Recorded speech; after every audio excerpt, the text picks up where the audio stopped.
My mother did not whisper it like a warning. She said it like a rule of gravity. Don't embarrass us, as if I were the stain in the family portrait, not the secret they had been painting over for years.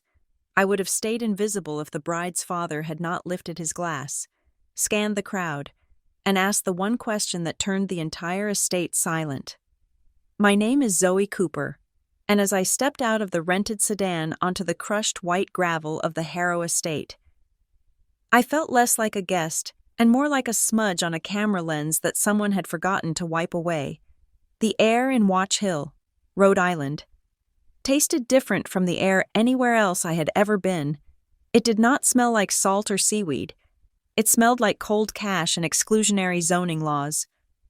The ocean crashed somewhere below the cliffs, a rhythmic, expensive sound that seemed to be keeping time with the string quartet playing softly on the upper terrace. The mansion itself was a sprawling architectural statement that shouted power in a whisper. It was all gray stone, slate roofing, and windows that reflected the Atlantic Ocean back at itself. As if the house owned the water, too. Valets in white jackets were jogging back and forth, whisking away Rovers and Bentleys with the efficiency of pit crews. I stood there for a moment, smoothing the fabric of my dress, which I had bought off the rack at a department store 3 days ago. It was navy blue, sensible, and completely invisible, which was exactly the point. My parents were already there. They had arrived early. Of course, to be late was to be noticed for the wrong reasons, and my family's entire existence was curated to avoid the wrong kind of notice. I saw them standing near the entrance, flanking my brother, Dylan Mercer. The visual hierarchy was immediate and brutal. They were the sun and the moon, and Dylan was the earth they orbited. I was just some stray debris floating out in the cold vacuum of space. My mother, Eleanor, was picking a microscopic piece of lint off Dylan's lapel. Her hands were fluttering over him with a nervous, possessive energy. She adjusted his silk tie, smoothed the shoulder of his bespoke jacket, and stepped back to admire him. Dylan stood there letting it happen, wearing that easy practice smile that had gotten him out of failing grades in high school and into rooms like this in adulthood. He looked the part. I had to give him that. With his sandy hair perfectly coiffed and his jawline sharp enough to cut glass, he looked like he had been born on a yacht. I walked up to them, my heels clicking softly on the stone. My father, Robert, saw me first. His eyes flickered over me, assessing, checking for damage, before he gave a stiff nod. He did not smile. He looked relieved that I was wearing blue and not something loud. "Zoe," he said. It sounded less like a greeting and more like an attendance check. "Hi, Dad, Mom, Dylan." Dylan grinned and gave me a half hug, careful not to wrinkle his suit. "Hey, Z, glad you made it." He smelled of expensive cologne and fear. It was a faint scent, buried under the sandalwood and citrus. But I had known my brother for 28 years. I knew when he was terrified. My mother did not hug me. She closed the distance between us, her eyes scanning my face, my hair, my dress. She was looking for a flaw. When she could not find a glaring one, she settled for the general disappointment of my presence. She leaned in close, her voice dropping to a register that was audible only to me. "Don't embarrass us tonight," she said. It was not a request. It was a command. It was the same tone she used to tell me to stand up straight or to fix my teeth, but she was not done. She gripped my forearm, her manicured nails digging in just enough to register as a warning. "We are close, Zoe. Dylan is very close to sealing this. Do not make this about you. No speeches. We do not need you trying to be funny or sentimental. And for the love of God, no research talk. Nobody here wants to hear about amputees or plastic limbs while they are eating canapes. It is grotesque." I felt the familiar burn in my chest, the one I had been nursing since I was 16. It is biomedical engineering. Mom, it is not grotesque. It is pediatric prosthetics. It is depressing, she hissed, cutting me off. And it bores people. Graham Harrow is a businessman, not a doctor. Just smile, nod, and drink your champagne. And please, do not mention that you are not married. If anyone asks, you are seeing someone who is busy. Do not look pathetic." "I am not pathetic," I said, my voice steady despite the tremor in my hands. "I have a doctorate. I run a lab." "You work for a nonprofit," my father interrupted, stepping in to reinforce the wall. "You make toys for sick children, Zoe." "It is charitable, fine, but tonight is about Dylan. This is his night. This is his future. Just blend in. Blend in." That was the Cooper family motto for their daughter. "Stand still. Stay quiet. And try not to remind anyone that you exist." I looked at Dylan, waiting for him to defend me, waiting for him to say, "Actually, Zoe is the director of the Stonebridge Biodesign Center, and she just secured a major grant for low-cost mobility aids." But Dylan just checked his watch and adjusted his cuffs. He was not going to save me. He needed this marriage to Lila Harrow more than he needed a sister. "Okay," I said, exhaling the word like smoke.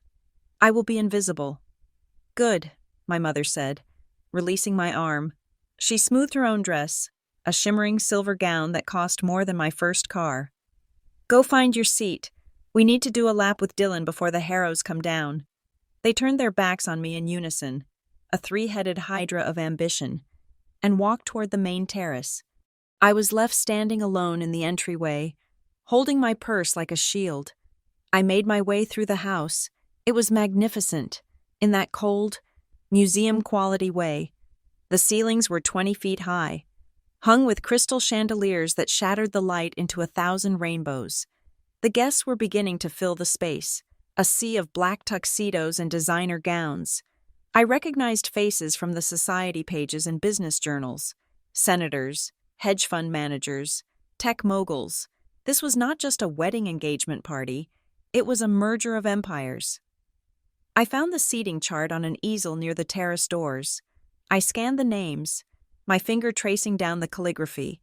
The head table was front and center, reserved for the Harrow family and the Mercer family.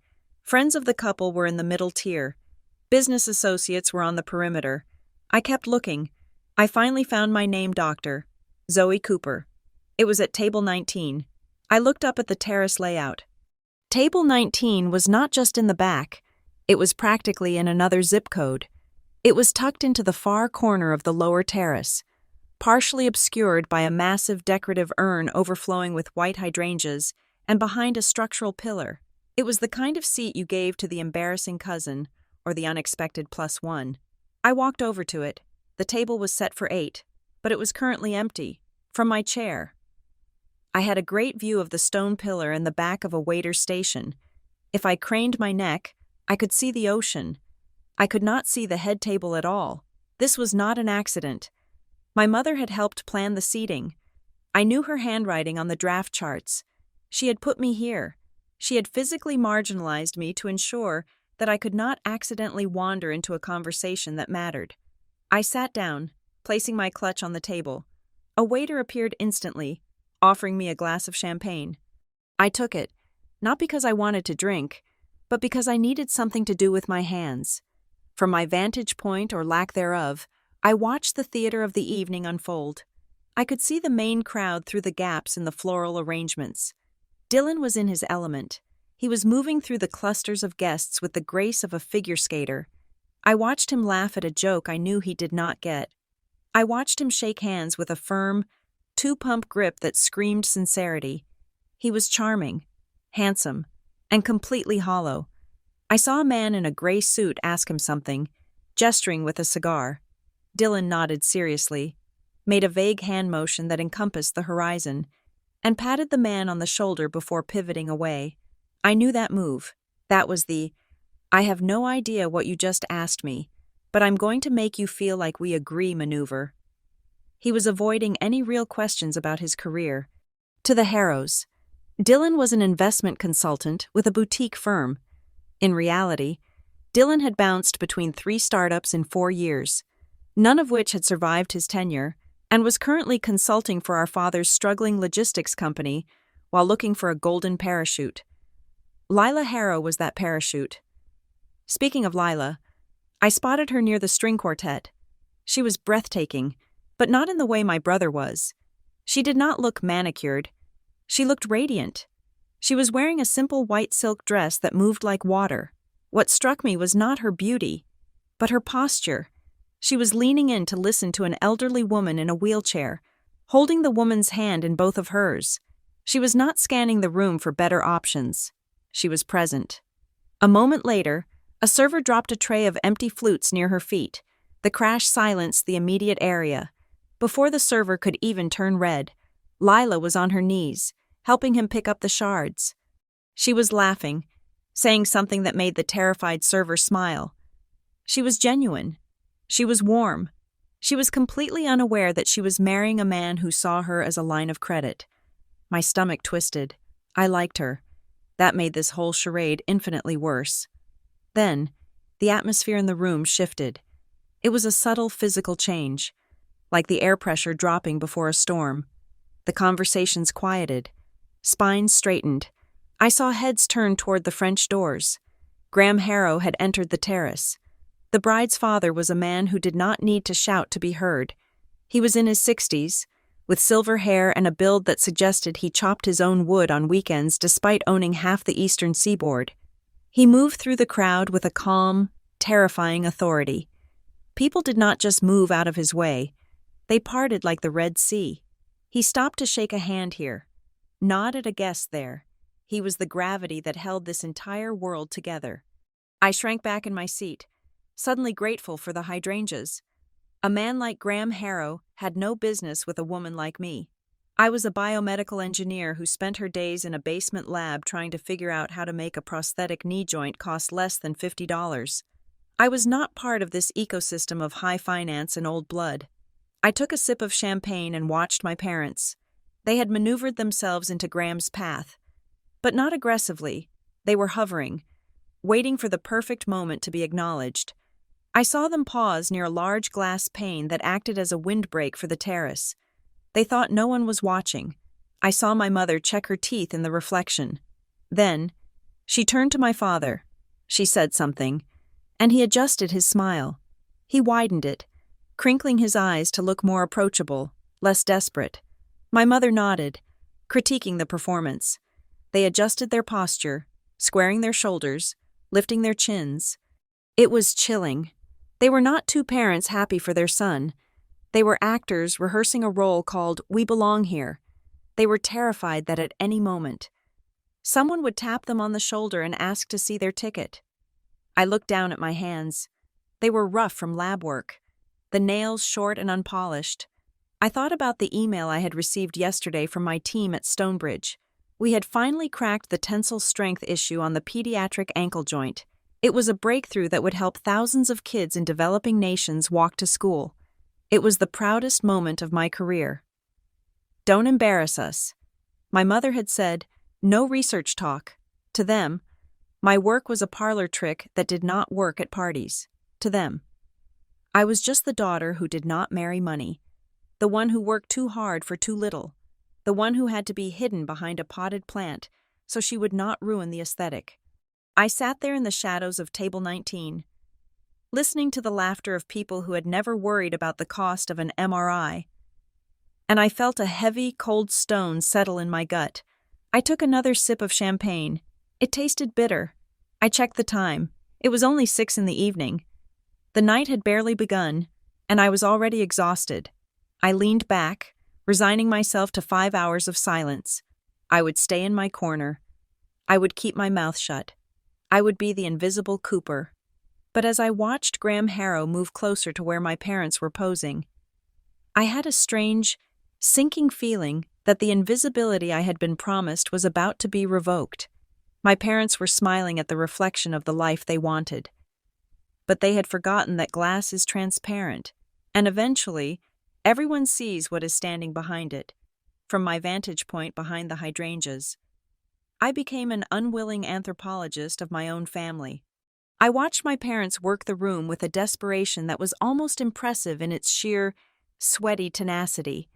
They were not just mingling, they were hunting. My mother had cornered a woman I recognized from the society pages as a trustee of the local art museum. I could not hear every word, but I could read the body language. My mother was leaning in too close, her hand resting with feigned intimacy on the woman's forearm. She was doing that thing where she laughs a little too loudly at a comment that was not actually a joke, tilting her head back to expose her throat like a bird courting a mate. "Oh, absolutely." I heard her voice drift over the low hum of the string quartet. "Dylan has always been so passionate about the arts. We were just saying that once he and Lila are settled, he is looking to join a board. He needs a creative outlet away from high finance." I nearly choked on my champagne. The only creative outlet Dylan had ever expressed interest in was finding new ways to expense dinners to his company card, and high finance. My brother was currently working out of a shared WeWork space, trying to launch an app that dropped pins on clean public restrooms, but here, in the golden light of the Harrow estate, facts were malleable. My parents were trading Dylan's engagement like a futures contract, leveraging his proximity to the Harrow fortune to secure their own invitations to galas and board meetings. It was a masterclass in transactional relationships.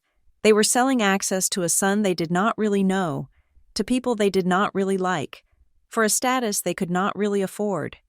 I looked away, feeling a sudden wave of exhaustion. I picked up my phone, tempted to check my lab emails, but then I remembered my mother's command. "No research talk. Do not look pathetic." I set the phone down. Is this seat taken? Or is it reserved for the ghosts of ancestors past?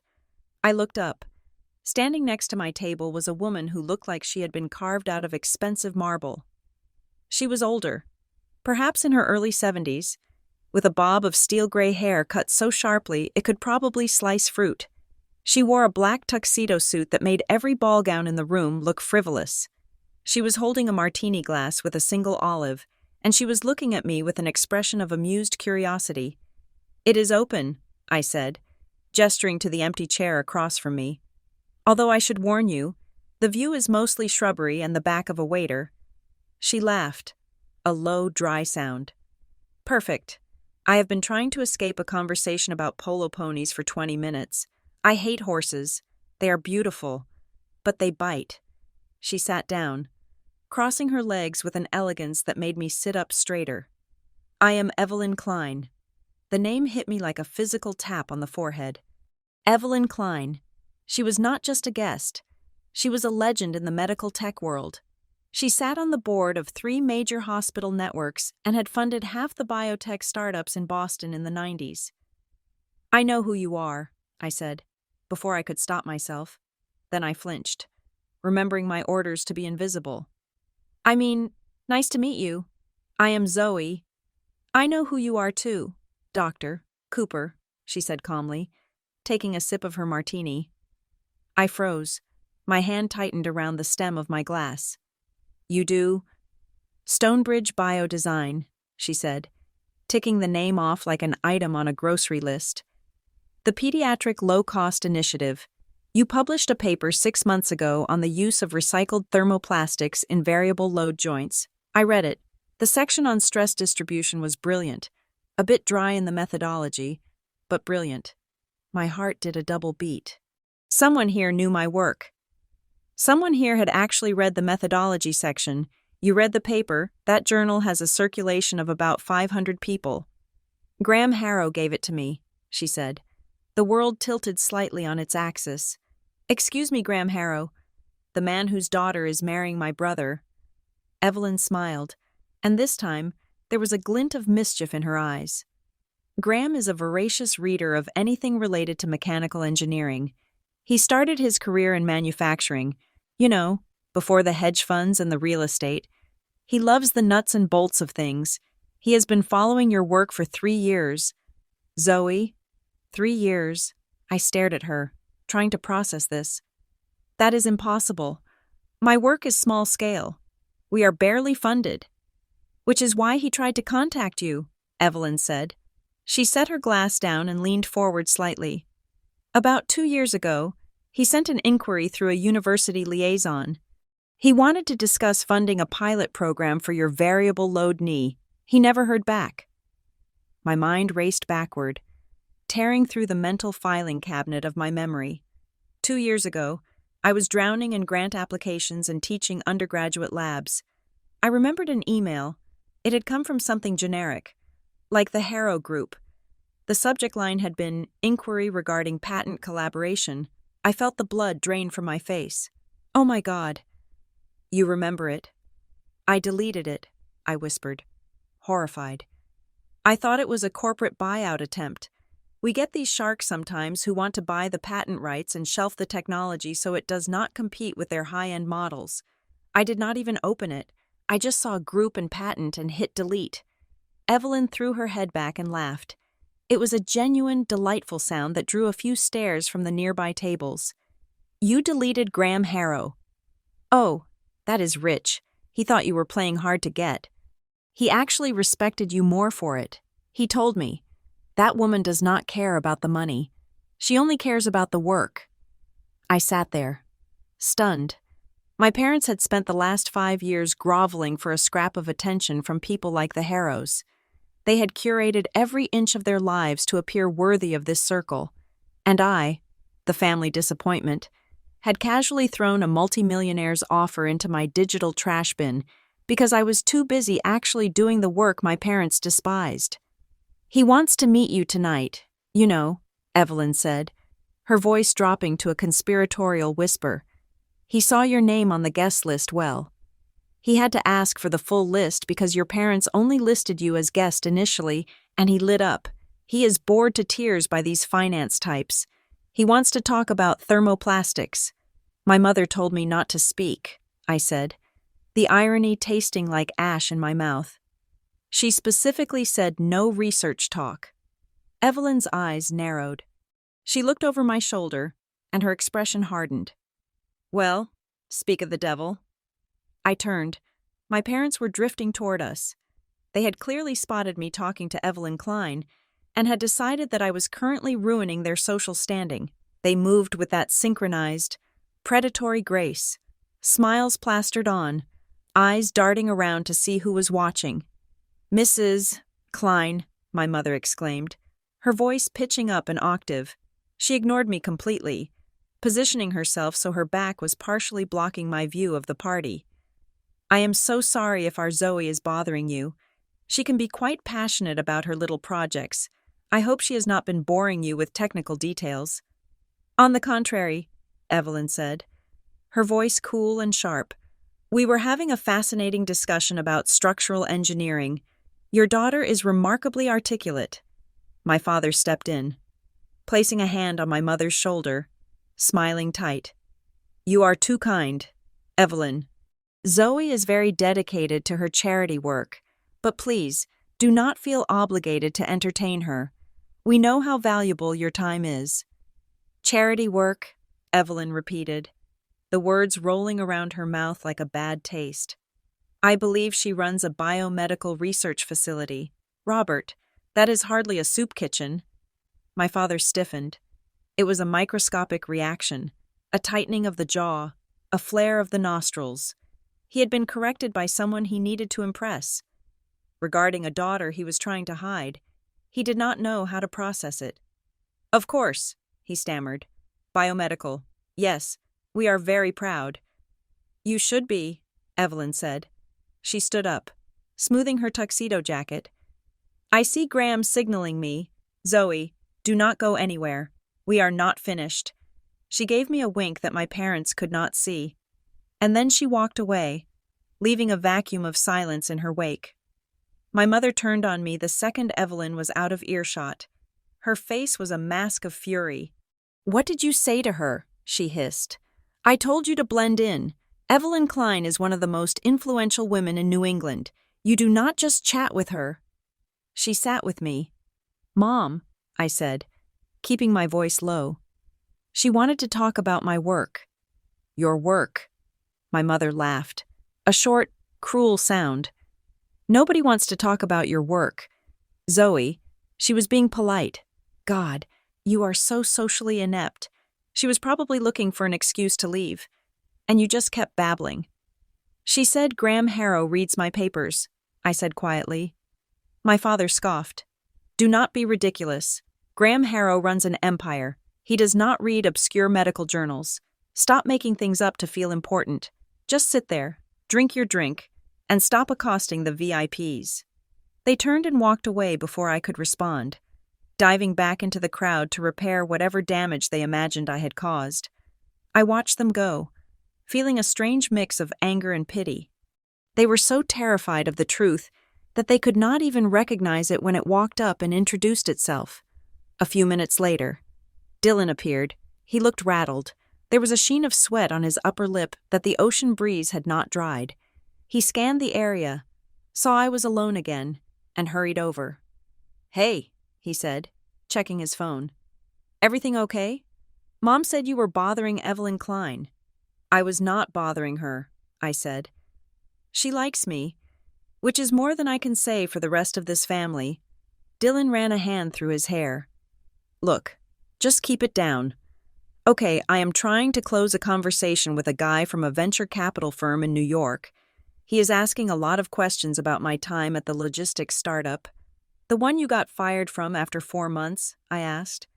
"I resigned," Dylan snapped. "Creative differences. Anyway, I told him I was a managing partner there. If he asks you if anyone asks you, just be vague. Say I was in leadership. Do not give dates. You told Dad you were telling people you were in consulting," I said. "Now you are a managing partner, Dylan. You are going to trip over your own timeline." He looked at me, and for a second, the mask slipped. I saw the panic underneath.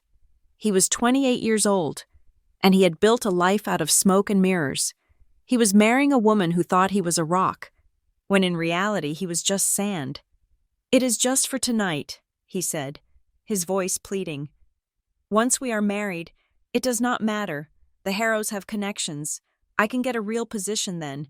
I just need to get across the finish line. Please, Zoe, do not mess this up for me." "I am not the one lying to my fiancé," I said. "It is not lying," he insisted. "It is projecting success. Everyone does it. Just stay here, please." He patted my shoulder, a gesture that felt more like he was checking to see if I was still solid enough to cause a problem, and hurried back toward the bar. I watched him intercept a man in a navy suit. I heard fragments of his voice as he passed. "Absolutely, when I was overseeing the merger in London." Dylan had never been to London. I sat back, shaking my head. The whole evening felt like a fragile glass sculpture balancing on a vibrating washing machine. It was only a matter of time before it shattered. I was staring at the ocean, trying to calm my racing heart, when a shadow fell across my table. I looked up, expecting my mother again, ready to scold me for breathing too loudly. But it was a staff member. He was young, dressed in the crisp white uniform of the catering team. He held a silver tray with a single fresh glass of champagne on it. "I did not order this," I said. "I am still nursing my first one." "Compliments of the host, ma'am," he said softly. He placed the glass down in front of me. Underneath the base of the flute was a small, folded square of heavy cardstock, the kind of paper used for very expensive personal stationery. The server gave me a quick, almost imperceptible nod, and then vanished back into the shadows of the pillar. I looked at the note. My pulse began to hammer in my throat. I glanced around. My parents were 20 feet away, laughing at something the senator said. Dylan was deep in his fabrication about London. No one was looking at table 19. I reached out and slid the paper out from under the glass. I unfolded it. The handwriting was bold, slanted, and written in black fountain pen ink. It was not a generic welcome note. It was 3 sentences that made the hair on my arms stand up. The stress distribution methodology was indeed brilliant, but the variable load joint deserves a better patent strategy. Save the second dance for me. And then, at the very bottom, in smaller letters, I know exactly who you are. There was no signature. There did not need to be. I looked up, scanning the room. Far across the terrace, near the head table, Graham Harrow was standing in a circle of men in tuxedos. He was not talking. He was looking directly at me. He raised his glass a fraction of an inch. His face was unreadable, but his eyes were locked on mine. My parents had spent the entire night terrified that I would be discovered. They had hidden me, shushed me, and erased me. But as I held that heavy cardstock in my hand, I realized something that made me want to laugh and scream at the same time. The only person in this entire zip code who actually mattered had known exactly where I was the whole time. The invisibility spell was broken, and judging by the look on Graham Harrow's face, the real party was just about to begin. The sun had begun to dip below the horizon, painting the Rhode Island sky in bruising shades of purple and charcoal. The string quartet faded into a final, polite resolution, and the distinct, sharp sound of a spoon tapping against a crystal glass cut through the murmur of 200 conversations. It was a sound that commanded attention, a Pavlovian bell for the wealthy that signaled it was time to stop drinking and start listening. I was still sitting at table 19, the note from Graham Harrow tucked securely inside my clutch like a radioactive isotope. I had not moved. I had barely breathed. The champagne in front of me had gone warm, the bubbles rising in slow, lazy trails that looked like tiny pearls trying to escape a sinking ship. The terrace lights flickered on, bathing the stone patio in a soft, golden glow that was designed to make everyone look 10 years younger and a tax bracket richer. The staff moved silently to the perimeter, their hands clasped behind their backs, blending into the hedges. It was time for the toasts. Lila's mother, Catherine Harrow, took the microphone first. She was a woman of quiet elegance, wearing a deep emerald gown that did not need sparkles to catch the eye. She stood next to her husband, her hand resting lightly on the crook of his arm, and when she spoke, her voice was warm, steady, and completely devoid of pretense. "When Lila was a little girl," she began, smiling down at her daughter, "she used to bring home injured birds, stray cats, and once, a very confused raccoon. She has always had a heart that seeks to heal and to hold. We always wondered who she would choose to build a life with. We knew it had to be someone who understood that her kindness is not a weakness, but her greatest strength." She turned to Dylan. My brother was doing his best impression of a humble prince. His hands clasped in front of him, head bowed slightly in performed modesty. "Dylan," Mrs. Harrow said, "we are so pleased to welcome you into our home and our family. You have made our daughter smile in a way we have not seen in years. That is all we could ever ask for. Welcome." The applause was polite, warm, and genuine. It was a perfect toast, short, sweet, and rooted in love. It made my stomach churn because I knew the man she was welcoming was a fabrication. She was welcoming a mirage. Then, the microphone was handed to my mother. I saw Eleanor Cooper take the stage. She adjusted the microphone stand. Even though it was already at the perfect height, she smoothed her silver dress. She waited for total silence, demanding the room's full attention with her posture alone. She looked every inch the proud matriarch, the successful mother of a successful son. I shrank down in my seat, bracing for impact. "Good evening, everyone," my mother purred. Her voice was 2 octaves higher than her normal speaking voice, a tone she reserved for bank tellers she was trying to charm and maitre d's she was trying to intimidate. "I am Eleanor, Dylan's mother, and this is my husband, Robert."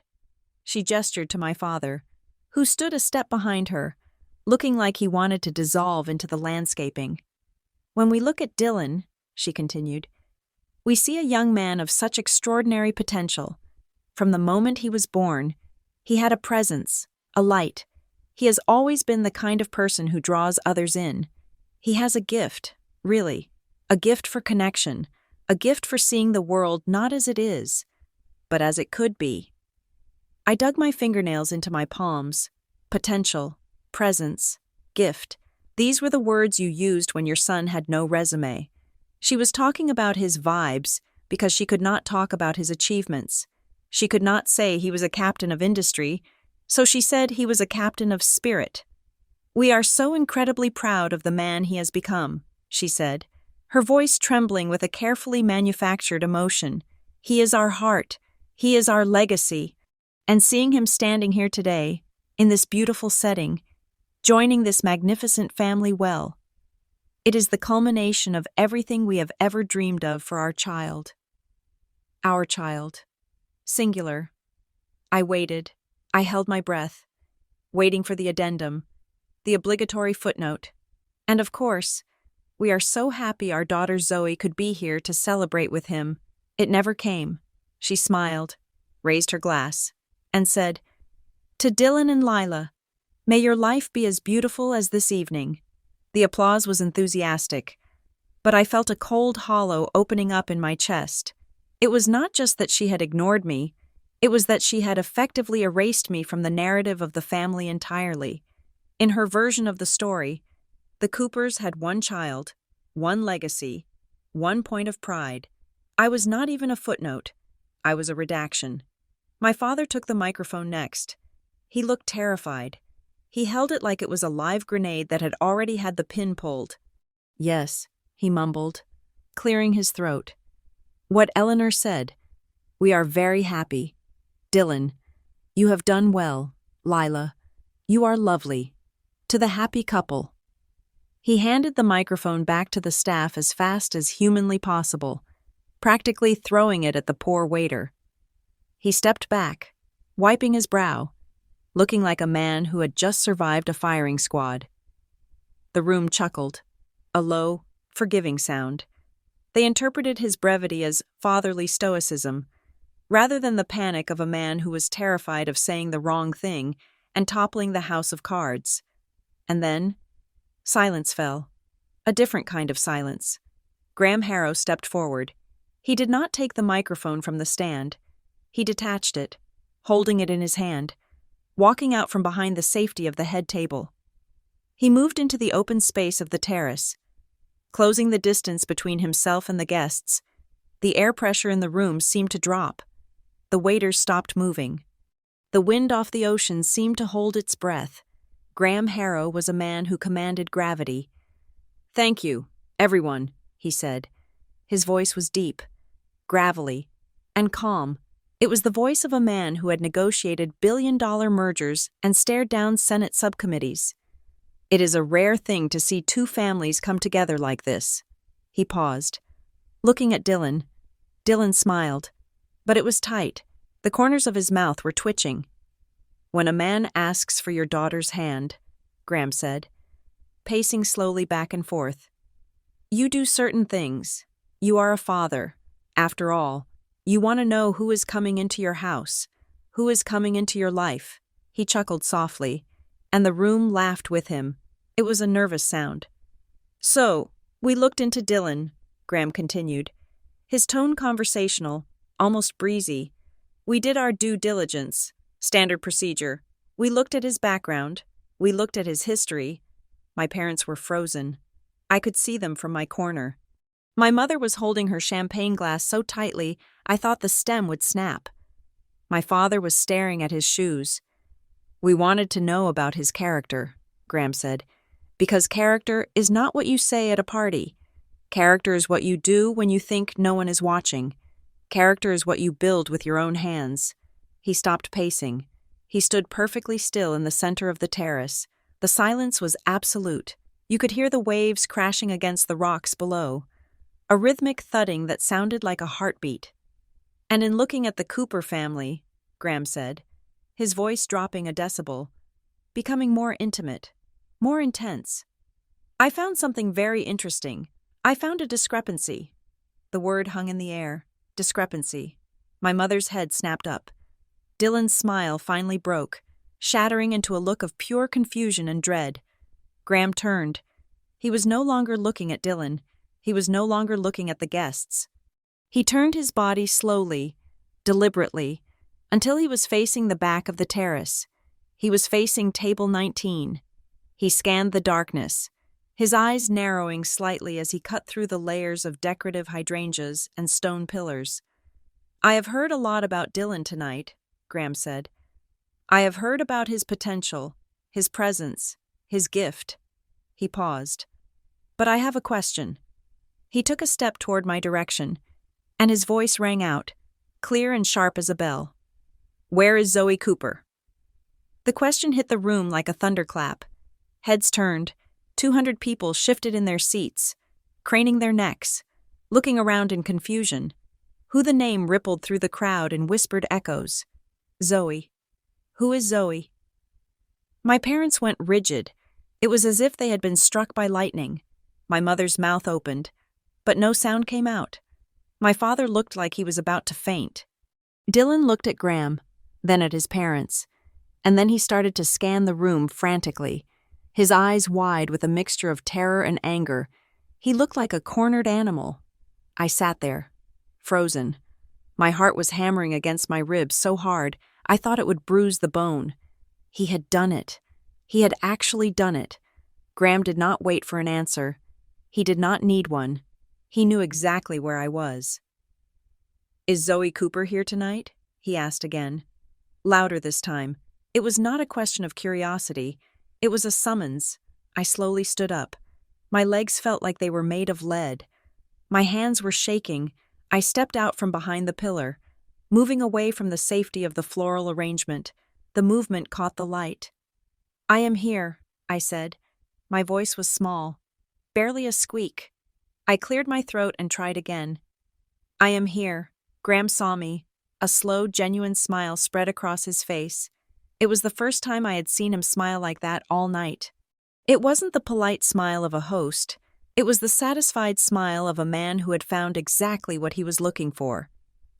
"There she is," he said, his voice warm, welcoming, and loud enough to reach the back row. Hidden away in the back, he beckoned to me with his free hand, an inviting, insistent gesture. "Dr. Cooper," he said, "please, come up here. Join us." The crowd parted. People turned in their chairs to look at me. I could feel their eyes, hundreds of them, sliding over my department store dress, my sensible shoes, my terrified face. I began to walk. It felt like walking through a minefield. I had to navigate past the tables of the venture capitalists, past the hospital board members, past the people my parents had spent the last 3 hours trying to impress. As I walked, I looked at my parents. They were staring at me with an expression I will never forget. It was not just anger, it was horror. It was the look of people who watch their carefully constructed reality dissolve in real time. My mother looked like she was witnessing a car crash. My father looked like he wanted to be the car crash. I walked past Dylan. He hissed at me, a sound barely audible over the wind. "What are you doing?" I did not answer him. I kept walking until I reached the open space where Graham Harrow stood. He did not treat me like an interloper. He stepped forward and offered me his hand, treating me with a level of deference that shocked the room into a second, deeper silence. "Ladies and gentlemen," Graham said, still holding my hand. Turning me to face the crowd, "I would like to introduce you to the other Cooper." He looked at my parents, and for a fleeting second, the warmth in his eyes vanished, replaced by a cold, hard steel. "I noticed," he said pleasantly, "that neither of you mentioned her." The accusation hung there, suspended in the salt air, heavy and undeniable. He had not just introduced me, he had indicted them, and the trial was just beginning. Standing next to Graham Harrow felt like standing next to a cliff face that had decided to wear a tuxedo. There was a solidity to him, a density of presence that made the frantic energy of my parents feel like cheap static. I stood there, my hand still in his, and I waited for the wave of nausea that usually accompanied public attention. I waited for the urge to hunch my shoulders, to cross my arms, to make myself smaller, but the wave did not come. Instead, a strange, cold clarity washed over me. It was the same feeling I got in the lab when a complex equation finally balanced out. The variables had aligned. The unknown factors were resolving. For the first time in my life, standing in front of 200 of the wealthiest people in New England, I did not feel like a mistake. I felt like the only real thing in the room. Graham did not let go of my hand immediately. He held it for a beat longer than necessary, a physical anchor that told the room exactly where his loyalty lay. Then he released me. But he did not step away. He stayed close, creating a visual unit. Graham, the host, and Zoe, the guest of honor he had personally retrieved from the shadows. He raised the microphone again, The silence on the terrace was absolute. Even the ocean seemed to hush, the waves lapsing into a respectful lull against the rocks below. "For those of you who do not know," Graham began, his voice rolling out with that same terrifying, conversational ease, "Dr. Zoe Cooper is not just Dylan's sister." He emphasized the title, Doctor. He punched the word into the air like a stamp of authentication. "She is the director of the Stonebridge Biodesign Center." Graham continued. He was not reading from a card. He knew this. He had memorized it. "She is currently leading a team of engineers who are redesigning the way the world approaches pediatric prosthetics. I have been following her work for years. She has developed a variable load knee joint that costs less than $50 to manufacture. It is being used right now in clinics in Southeast Asia and Sub-Saharan Africa to help children walk to school."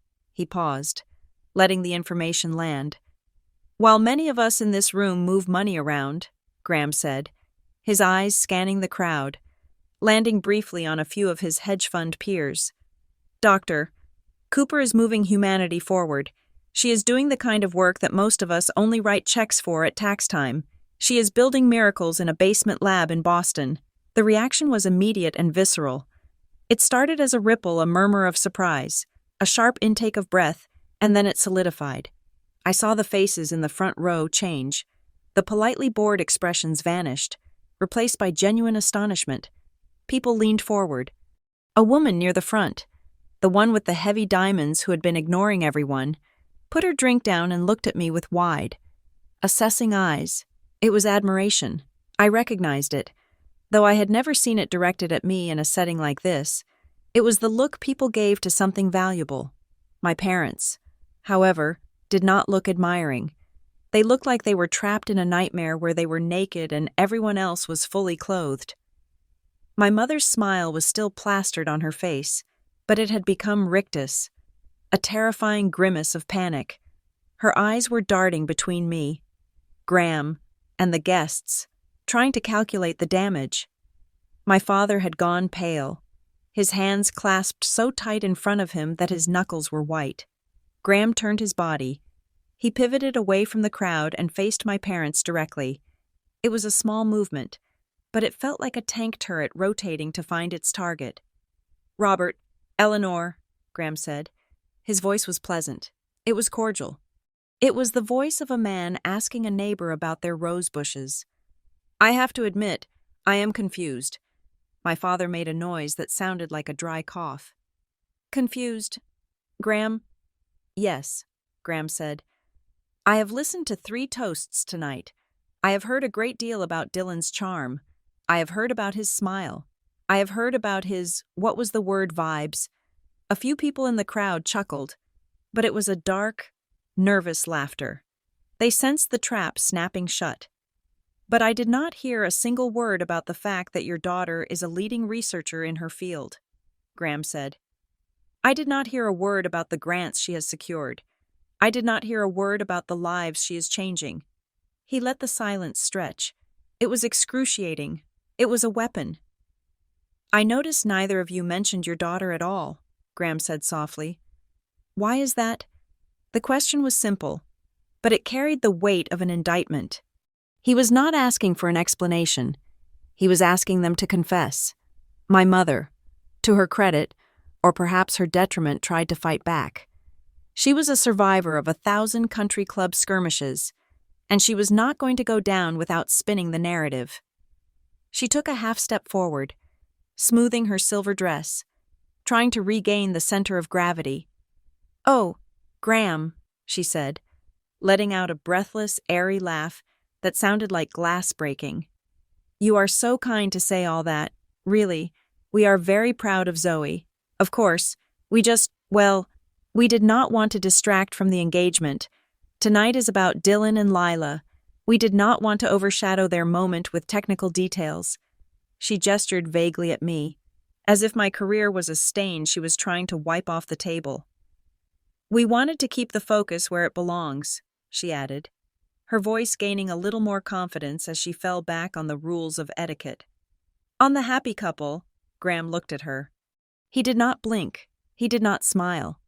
He looked at her with the clinical detachment of a scientist examining a particularly interesting and particularly malignant bacteria sample. Distract, Graham repeated the word, tasting it. Yes, my mother said, nodding eagerly. You know how it is. We did not want to bore the guests with business talk. Bore them? Graham asked. He gestured to the crowd, to the 200 people who were currently hanging on every word. I do not think anyone here is bored. Eleanor, I think they are fascinated. He took a step closer to her. And as for distracting from the engagement, Graham said, his voice dropping to a register that was both intimate and incredibly loud. Most parents would call having a daughter like Zoe a highlight. Most parents would be shouting it from the rooftops. They would not be hiding her behind a pillar on the lower terrace. The mention of the pillar drew a gasp from the crowd. He had seen everything. The seating chart, the isolation, the calculated erasure. My father flinched as if he had been slapped. My mother's mouth opened and closed, but her social reflexes had failed her. There was no etiquette rule for this. There was no polite way to say, we hid her because she makes our son look like a failure. Dylan saw the ship sinking and decided to try and bail it out with a teaspoon. He stepped forward, his face flushed, his smile stretching so wide it looked painful. It is true, Dylan announced, his voice booming too loudly over the speakers. He sounded like a bad actor reading lines off a cue card he had never seen before. Zoe is brilliant, absolutely brilliant. We are always saying that, aren't we? Mom, she is the brains of the family. We are so proud of her.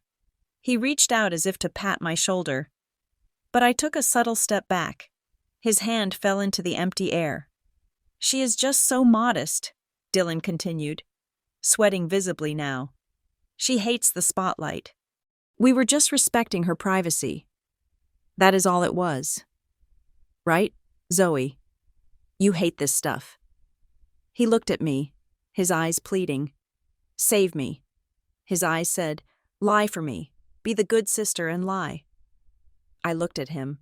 I looked at the brother who had spent his entire life sucking the oxygen out of every room, leaving me to suffocate in the corner. I looked at the brother who had let me sit at table 19 while he played Prince. I said nothing. I just looked at him with a calm, neutral expression. Graham did not let Dylan off the hook. He turned his gaze to my brother, and the look of disappointment on his face was far worse than anger. Modesty is one thing, Graham said. Erasure is another. He turned back to the crowd, addressing the room at large. When we did our due diligence, Graham said, we looked at the Cooper family history. We like to know who we are going into business with. And do you know what we found? He paused. The wind whipped the tablecloths. No one moved. We found a website for the Cooper family business, Graham said. It lists Robert and Eleanor Cooper. It lists Dylan Mercer as the heir apparent. There is a bio for Dylan. There are photos of Dylan. There are updates about Dylan's various ventures. He looked at my parents. But there is no mention of a daughter, Graham said. Not one. We looked at your holiday cards for the last 5 years. Dylan is in all of them. Zoe is in none of them. We looked at your social media. It is a shrine to one child. He let that sink in. The cruelty of it. The systematic, deliberate removal of a human being from her own family. She has been curated out, Graham said. The phrase hung in the air like smoke. Almost as if she did not exist. As if she were a secret you were keeping. He looked at my mother, who was now trembling. The facade had cracked completely. Under the lights, she looked old and small and mean. I have to ask, Graham said, his voice filled with a terrible, quiet curiosity. Why would you hide a woman who saves children for a living? What exactly are you ashamed of? The question was unanswerable, because the answer was that they were ashamed of themselves. They were ashamed that I was real and they were fake. They were ashamed that I had achieved something they could not buy. A hush fell over the party that was absolute. It was the silence of a tomb, the string quartet, the ocean, the clinking glasses. It all faded away. The celebration had died. The engagement party had turned into an autopsy, and Graham Harrow was holding the scalpel. I looked at the crowd. I saw Lila, the bride, standing near the cake. She had her hand over her mouth, her eyes wide with shock. She was looking at Dylan like she had never seen him before, like he was a stranger. I looked at Evelyn Klein. She raised her martini glass to me in a silent salute, and then I looked at my parents. They were standing in the wreckage of their own ambition. They had come here tonight to sell a lie, and instead, they had been forced to buy the truth.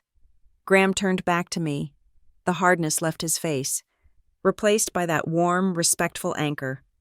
"Well," he said, loud enough for everyone to hear. "The Harrows do not hide brilliance. We celebrate it." He raised his glass. "To Dr. Zoe Cooper," he said, the most impressive person in the room. The toast was not for the couple, it was for the exile, and as 200 people raised their glasses to me, I looked at my mother one last time. She could not meet my eyes. She looked down at the floor, defeated by the one thing she had warned me against: the truth. It turned out, the truth did not embarrass me at all. The aftermath of the toast was not a celebration, it was a breach of the dam.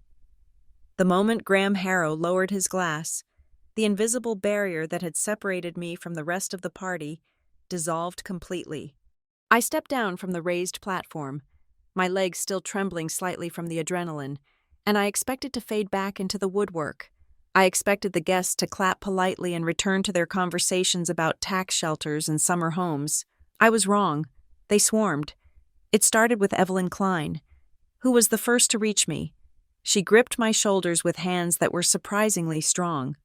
"I told you," she said, her eyes dancing with vindication. "I told you he knew," but before I could respond, a man in a velvet tuxedo stepped in. I recognized him as the head of a major philanthropic trust in Boston. "Dr. Cooper," he said, extending a hand. "I am absolutely fascinated by what Graham said. $50. You are manufacturing a functional load-bearing joint for $50. How are you managing the stress testing on that budget?" "We use a honeycomb structure injected with a high-density polymer," I said automatically, slipping into the comfort of technical language like a warm coat. "It mimics the trabecular structure of human bone. It reduces material costs by 60% without sacrificing durability." "Brilliant," a woman behind him said. She was wearing diamonds that probably cost more than my entire lab budget for a year. "And the distribution," Graham mentioned clinics. "We partner with local NGOs," I explained, finding my footing. "We do not just drop off the limbs. We train local technicians to fit and repair them. It is about sustainability, not just charity." More people pressed in. They were not looking at me with the pity or dismissal I had seen in my parents' eyes for decades. They were looking at me with hunger. These were people who understood the value of a breakthrough. They understood efficiency. They understood impact. For the first time in my life, I was not the awkward sister or the disappointment. I was the asset. I answered questions about tensile strength. I answered questions about pediatric growth plates. I answered questions about the psychological impact of mobility on children in war zones. I spoke for 20 minutes straight, and for 20 minutes, I felt entirely, completely myself. But as I spoke, a part of my brain was still tracking the movements of the people who had tried to silence me. I looked over the shoulder of a cardiac surgeon who was asking about my FDA approval timeline. I saw them. My parents had retreated. In a twist of irony so perfect it felt scripted. They had backed themselves into the exact corner where they had originally seated me. They were standing by table 19, half hidden by the overflowing urn of white hydrangeas. They were not mingling. They were arguing. It was a furious, hissed exchange. My mother was gripping her clutch so hard her knuckles were white. She was whispering something venomous to my father. Her face contorted into a mask of blame. My father looked like a man whose soul had left his body, leaving behind only a shell in a tuxedo. He was staring at the ground, shaking his head weakly. They looked small. They looked petty. They looked like exactly what they were, people who had bet on the wrong horse and were now watching the race finish without them. I felt a tap on my elbow. I turned to see Lila, the bride. She did not look like the radiant, happy woman who had been floating through the party an hour ago. She looked pale. Her eyes were wide and searching, and her hands were clasped tightly in front of her. "Zoe," she said softly, "can I steal you for a second?" The crowd, sensing the importance of the bride, parted to let us through. Lila led me a few feet away, toward the edge of the terrace where the stone railing overlooked the ocean. It was slightly quieter here, away from the crush of the guests. She turned to me. There were no pleasantries, no social buffers. "Did they really tell you to hide?" she asked. The question was blunt. Her voice was steady, but I could hear the tremor underneath it. She was asking me to confirm that the people she was about to marry into were monsters. I looked at her. I saw the kindness in her face, the same kindness that had made her help the waiter with the broken glass earlier. She deserved the truth. "Yes," I said. "They told me to sit in the back. They told me not to speak to anyone. And they specifically told me not to mention my work because it was boring and grotesque." Lila closed her eyes. She let out a breath that shuddered through her entire frame. "Grotesque," she repeated. "That is the word they used. That is the word," I said. "I thought," she started, then stopped. She shook her head. "I thought Dylan was just protective. He always said you were shy. He said you had social anxiety and hated crowds. He said he was trying to keep the pressure off you." "I lecture to auditoriums of 300 students," I said gently. "I present at international conferences. I do not have social anxiety. Lila, I have a family who thinks I am bad for their brand." Lila looked at me, and I saw the heartbreak beginning to fracture her expression. She was realizing that the man she loved had built a fortress of lies to keep her out. "I am so sorry," she whispered. "I had no idea." "Excuse me," the voice came from behind us. It was tentative, but firm. We both turned. Standing there was a young woman in a catering uniform. She was holding a tray of empty glasses against her chest like a shield. Her name tag read Tessa. She looked terrified, her eyes darting toward the management staff, but she stood her ground. "I am sorry to interrupt," Tessa said, her voice shaking slightly. "But I heard them too." Lila frowned, stepping closer to the girl. "What do you mean?" Tessa took a deep breath. "Earlier, when the Coopers arrived, I was setting up the welcome station near the entrance. I heard Mrs. Cooper talking to Dr. Cooper." Tessa looked at me, her cheeks flushing pink. "She told you to sit in the corner," Tessa said, reciting the memory. "She said, 'Do not embarrass us.' She said, 'No research talk.' She grabbed your arm. I saw it." Lila stared at the server. "You are sure?" "Yes, ma'am," Tessa said. Then she turned to me, and her expression shifted from fear to shy admiration. I wanted to say thank you. I am applying to biomedical engineering programs for next fall. I read your paper on the mechanics of low-cost prosthetics for my senior thesis. The section on friction reduction in the joint socket, it was amazing. It is the reason I want to go into the field." I felt a lump form in my throat. This was the work. This was the legacy. Not the money, not the galas, but this. A girl holding a tray of dirty glasses who had read my methodology and decided to change the world. "Thank you, Tessa," I said, my voice thick. "That means more to me than you know." "Is there a problem here?" The voice was sharp, cutting through the moment like a serrated knife. My mother had materialized. She had clearly seen us talking to the staff and had decided to intervene before more damage could be done. She marched over, her silver dress rustling aggressively. "Zoe," she snapped, "why are you bothering the help? She has a job to do." She turned her glare on Tessa. "And you? You should be clearing tables, not gossiping with the guests. I will be speaking to the catering manager about this. You are being incredibly unprofessional." Tessa shrank back, her face draining of color. She looked like she was about to cry. "She was not gossiping," Lila said, her voice cold. "She was telling the truth, Unlike some people. My mother froze. She looked at Lila, her smile faltering. Lila, darling, surely you are not listening to a waitress. These people will say anything for a tip. She is lying. I am not lying, Tessa said, her voice small but defiant. Quiet, my mother hissed, stepping toward the girl. You do not speak to me like that. You are a server. You are invisible. Do you understand? You are nobody. Eleanor, the name was spoken at a normal volume, but it carried the weight of a gavel strike. Graham Harrow was standing 5 feet away. I had not heard him approach. He was standing with his hands in his pockets, looking at my mother with an expression of profound disappointment. Graham, my mother stammered, pivoting instantly to damage control mode. This girl was being rude. I was handling it. She was not being rude, Graham said calmly. She was having a conversation with my daughter and an honored guest. He walked over to Tessa. He did not look at my mother. He looked at the server. What is your name? He asked gently. Tessa, sir, she whispered. Tessa, Graham said. In this house, nobody is invisible, and nobody is a nobody. If you are applying to engineering programs, you should send your CV to my office on Monday.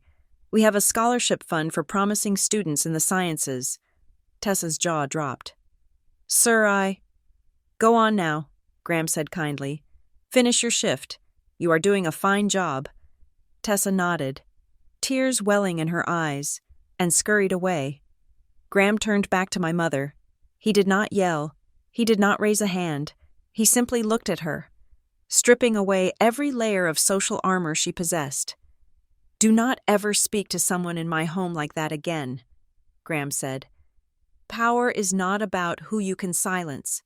Eleanor, it is about who you can listen to. My mother turned a shade of gray that matched the stone terrace. She opened her mouth to argue, to spin, to charm, but she found nothing there. The tank was empty. She turned on her heel and walked away, trembling with rage and humiliation. Lila watched her go. Then she turned to look at the space where Dylan was standing across the room.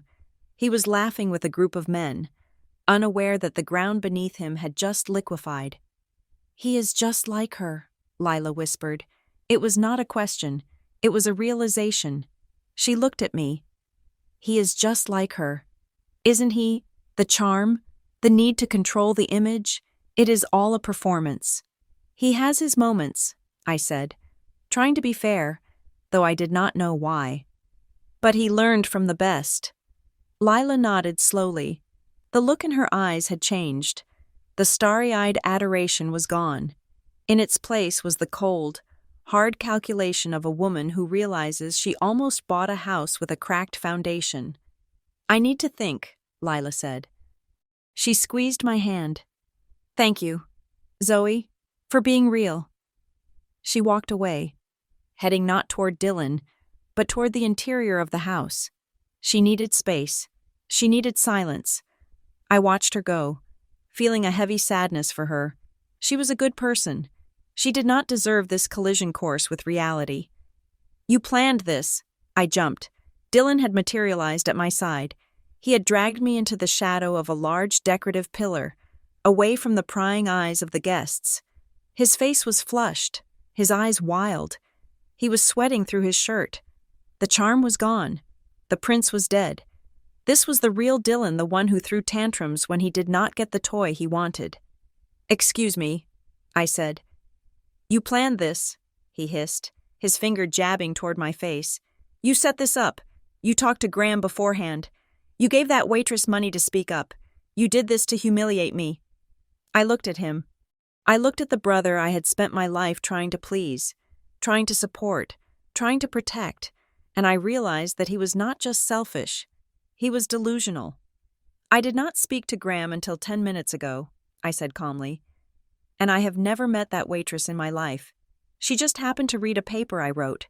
A paper you would know about if you had ever asked me a single question about my life in the last 5 years.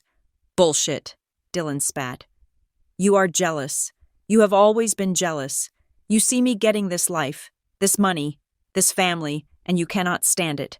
You had to come here and ruin it. You had to make it about you."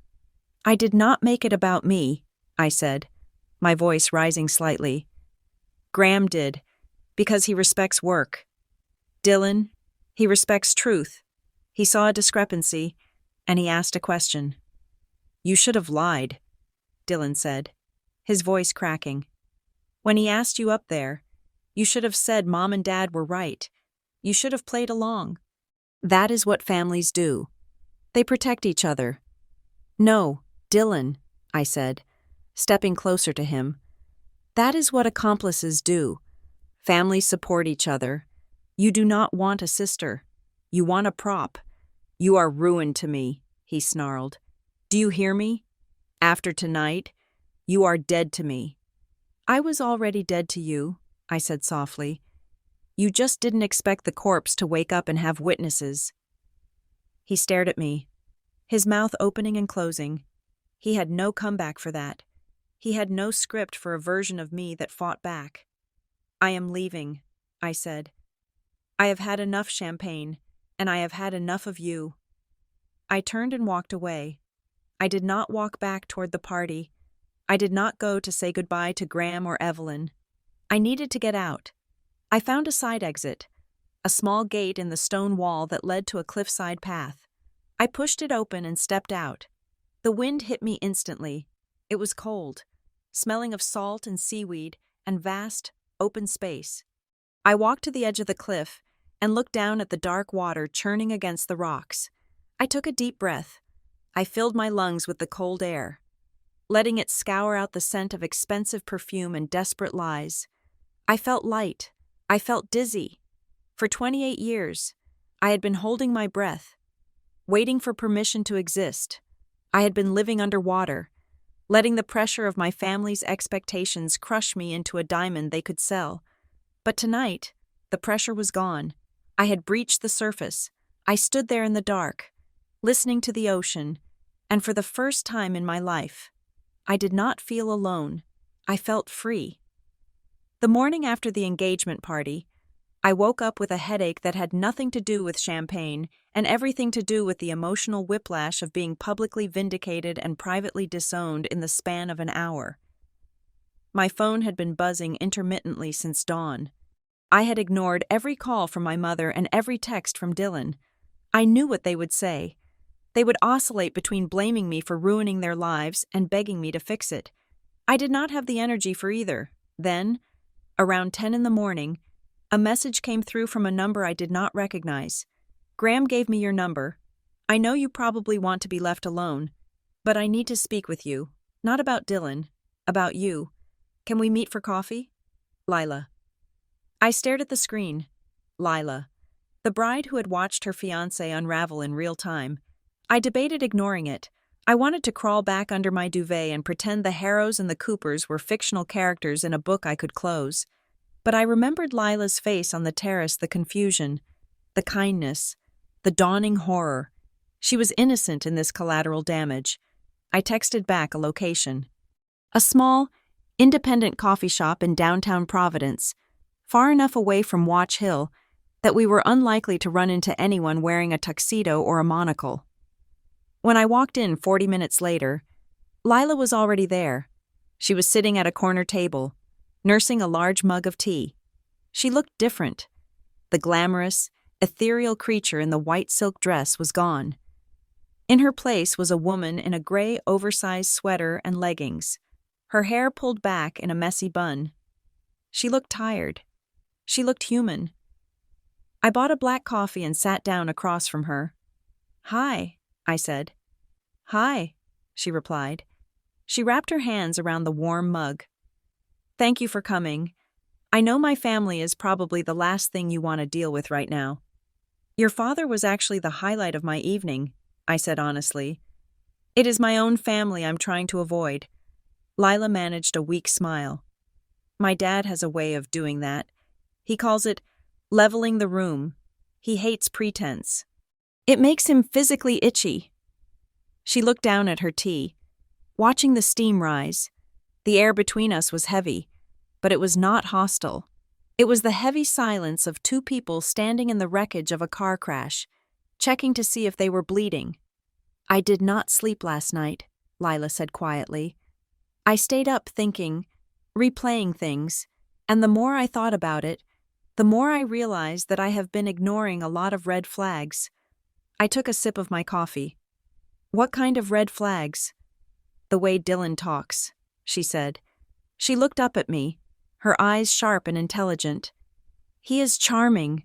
God, he is so charming. He makes you feel like you are the only person in the world. But whenever I ask for specifics about his work, his past, his plans, he pivots. He does this thing where he turns the question back on me, or he makes a joke, or he gives me this big, vague speech about ambition. He performs ambition, I said. The words slipped out before I could check them. Lila's eyes widened. Yes, that is exactly it. He performs it. He acts out the role of a successful man.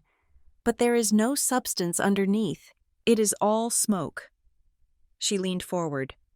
I asked him once about a project he said he managed. He told me it was proprietary, and he could not discuss the details. I bought it because I wanted to believe him. I wanted to believe he was the man he pretended to be. But last night, seeing him panic when my dad asked a simple question, seeing how he treated you, she shook her head. That was not just a bad night, Zoe. That was a mask slipping. Dylan has always been good at the mask, I said. My parents taught him. They have been rehearsing that role since he was 5 years old. Lila studied my face. Tell me about it. Please, I need to understand. Why did they hide you? You are incredible. You are smart. You are successful. You are doing work that actually matters. Why would they treat you like a dirty secret? I sighed, tracing the rim of my cup. It was a question I had asked myself 1,000 times in therapy. It is not about success, I said. It is about control, and it is about image. My parents, they view life as a series of transactions. You meet the right people, you wear the right clothes, you say the right things, and you advance. Dylan fits that model. He is malleable. He will say whatever he needs to say to get in the room. I looked out the window at the passing cars. I was never malleable. I was awkward. I liked math more than mixers. I asked questions they could not answer. I did not fit the aesthetic. So, instead of trying to understand me, they decided I was a problem to be managed, a liability. They made you feel small, Lila said softly. They made me invisible, I corrected. It is safer that way. If I am invisible, I cannot say the wrong thing. I cannot embarrass them with my grotesque research. I cannot remind people that the Coopers are not perfect. It must have been so lonely, she said. It was, I admitted. But you get used to it. You learn to live in the corners. You build a life in the quiet places where they do not look. Lila reached into her bag. She pulled out a folded piece of paper. It looked like a printout of an email. You know, she said, smoothing the paper on the table, my dad did not just stumble upon your work last week. He did not just Google you before the party. Evelyn mentioned he had tried to contact me a few years ago, I said. I deleted the email.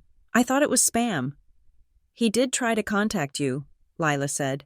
But even before that, do you remember the Innovators Seed Grant? The one you got right after you finished your doctorate. The one that let you set up your first independent lab. I froze. Of course I remembered it.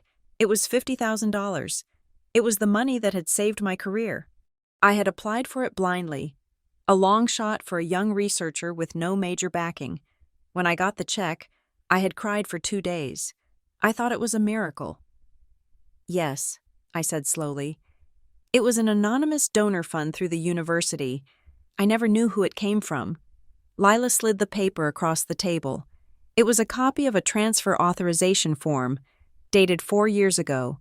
The source of the funds was the Harrow Foundation. The beneficiary was Dr. Zoe Cooper. It was him, Lila said. He read your dissertation. He thought your ideas about accessible engineering were revolutionary. He knew you would not take money from a corporate interest, so he routed it through the university anonymously. He wanted you to have a chance. I stared at the paper. The numbers blurred slightly. $50,000. Graham Harrow had bet on me 4 years ago.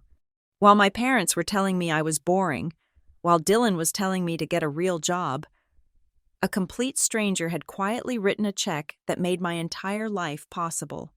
I felt a tear slide down my cheek. I wiped it away angrily, but another followed. "He believed in me," I whispered. "He did not even know me." "He knew your work," Lila said. "And to my dad, the work is the person. He told me this morning. That girl has more integrity in her pinky finger than her entire family has in their bank accounts." I laughed. A wet, shaky sound. "He really said that—" "He did," Lila smiled, but her eyes remained sad. Which brings me to the hard part. She took a deep breath. She pulled her hands back and clasped them in her lap. She looked at me with a direct, unflinching gaze that reminded me so much of her father it was startling. "Zoe," she said, "I need you to be honest with me. I need you to tell me the truth, even if you think it will hurt me. Especially if you think it will hurt me." "Okay," I said. "Are they using Dylan to get close to my family's money?" The question hung in the air between us. It was heavy. It was ugly. It was the thing we had both been dancing around. I looked at Lila. I saw a woman who wanted to be loved for herself, not for her last name. I saw a woman who was terrified that her romance was actually a robbery in progress. I could have lied. I could have said, "No, they love you. Dylan loves you. They are just intense." I could have protected my brother. I could have protected the fragile peace of my family. But I thought about the grant. I thought about Graham Harrow reading my dissertation. I thought about the way my mother had looked at the server. Tessa. I thought about the years of being told to sit in the back. I looked down at my coffee cup. The black liquid was still and dark. I did not say a word. I did not look up. I just sat there, letting the silence expand, letting it fill the space between us. I did not have to speak. The silence was screaming. After 10 seconds, Lila let out a long, shuddering breath. She nodded. "Okay," she whispered. "Okay."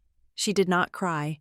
She just seemed to deflate, as if the last bit of hope she had been holding on to had just evaporated. "I am sorry," I said finally, and I was sorry for her. I was sorry that my family was a sinkhole that swallowed good people. "Do not be," Lila said. She sat up straighter, wiping her eyes. "Better to know now. Better to know before I sign the papers." She took a sip of her tea, her hand shaking slightly. "I am not going to break up with him today. I cannot. It is too much. I need to process this. But things are going to change. I am going to ask for a full financial disclosure. I am going to ask for a prenuptial agreement that is so tight it will cut off circulation. And I am going to ask him to explain, in detail, exactly what he does for a living. He will panic," I warned her. "He will try to charm his way out of it. He will make you feel guilty for asking." "Let him try," Lila said, and her voice had a new edge to it, a steel core. "I am done being the nice girl who just smiles and nods. If he wants to marry a Harrow, he is going to have to survive a Harrow audit." She reached across the table and covered my hand with hers. Her skin was warm. "Thank you, Zoe," she said, "for not lying. I know that was hard. He is your brother." "He is," I said, "but you are my friend. Or I hope you can be." "I think we are way past can be," Lila said. "We are trauma bonded now. That is a bond for life." We both laughed. And this time, it was genuine. It felt like the beginning of something real. I sat there for another hour with her. We talked about books. We talked about the coast. We talked about everything except the wedding. For the first time in my life, I was sitting across from someone in my brother's world, and I did not feel like an imposter. I felt like an equal. And as I looked at Lila, I realized that my parents had been wrong about everything. The truth did not destroy you. It was the only thing that could build something that lasted. When we finally stood up to leave, Lila hugged me. It was fierce and tight. "I'm going to call my dad," she said. "I'm going to tell him we had coffee. Tell him I said thank you," I said. "For the grant, For everything. You can tell him yourself, Lila said, smiling. He invited you to dinner next week. Just you. No parents allowed. I walked out of the coffee shop into the bright Rhode Island sunlight.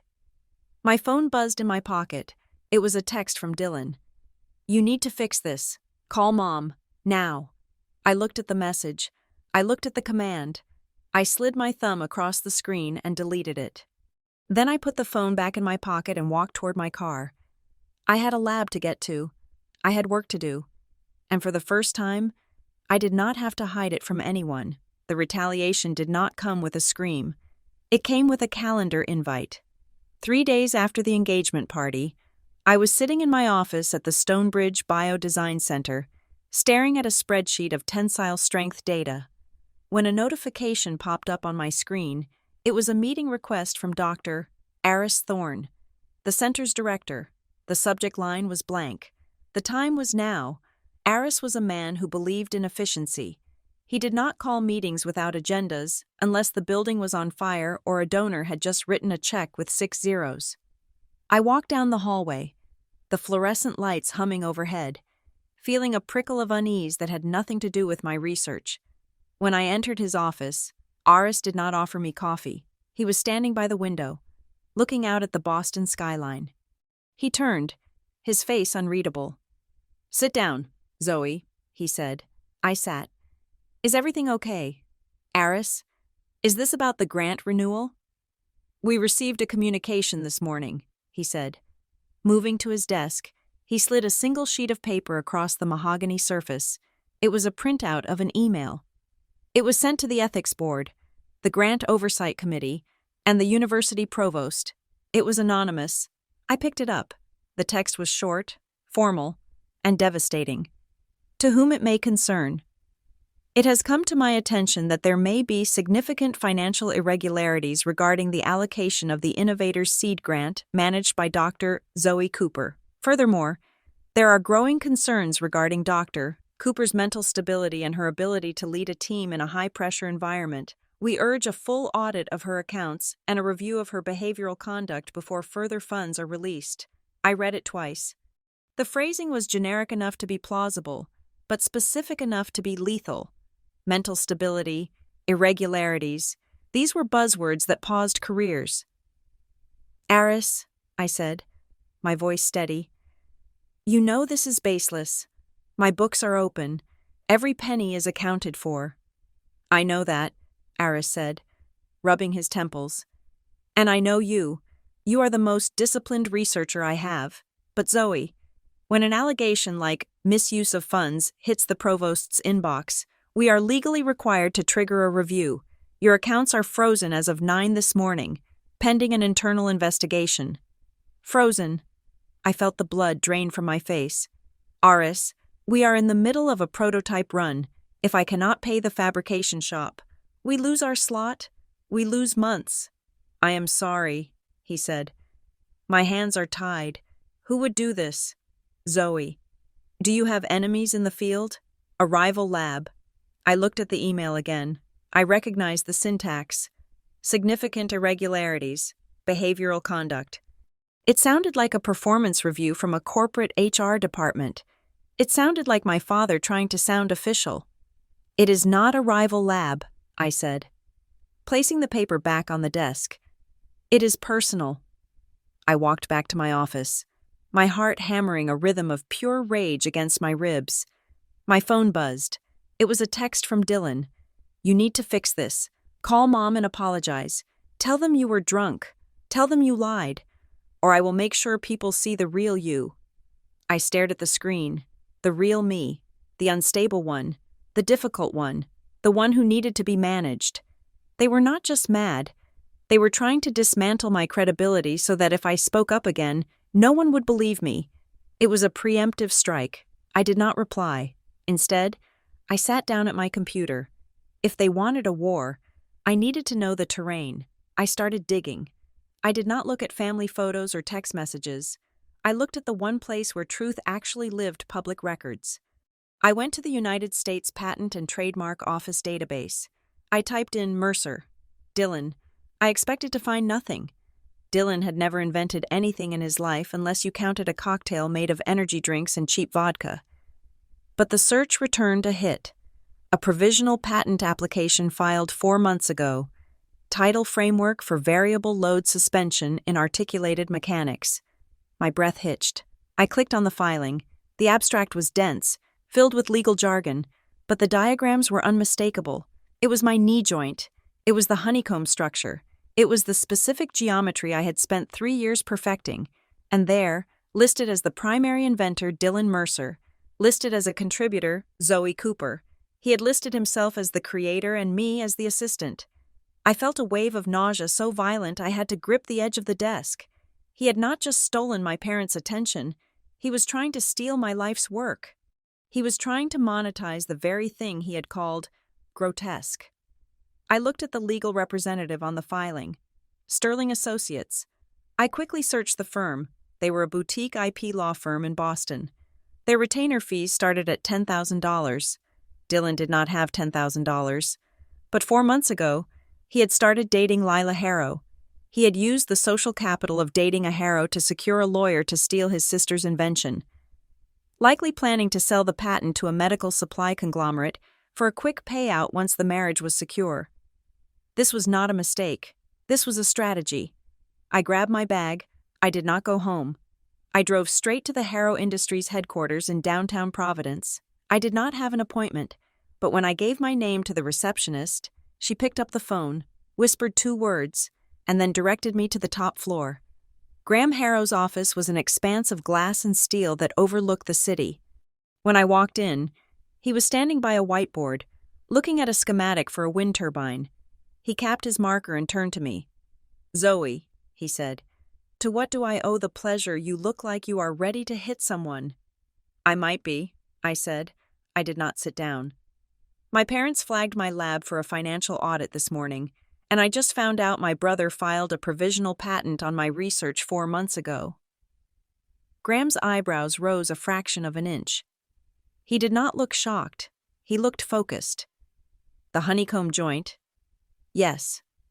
"And let me guess," Graham said, walking over to his desk. "He listed himself as the primary inventor." "Yes." Graham nodded slowly. "Smart, evil, but smart.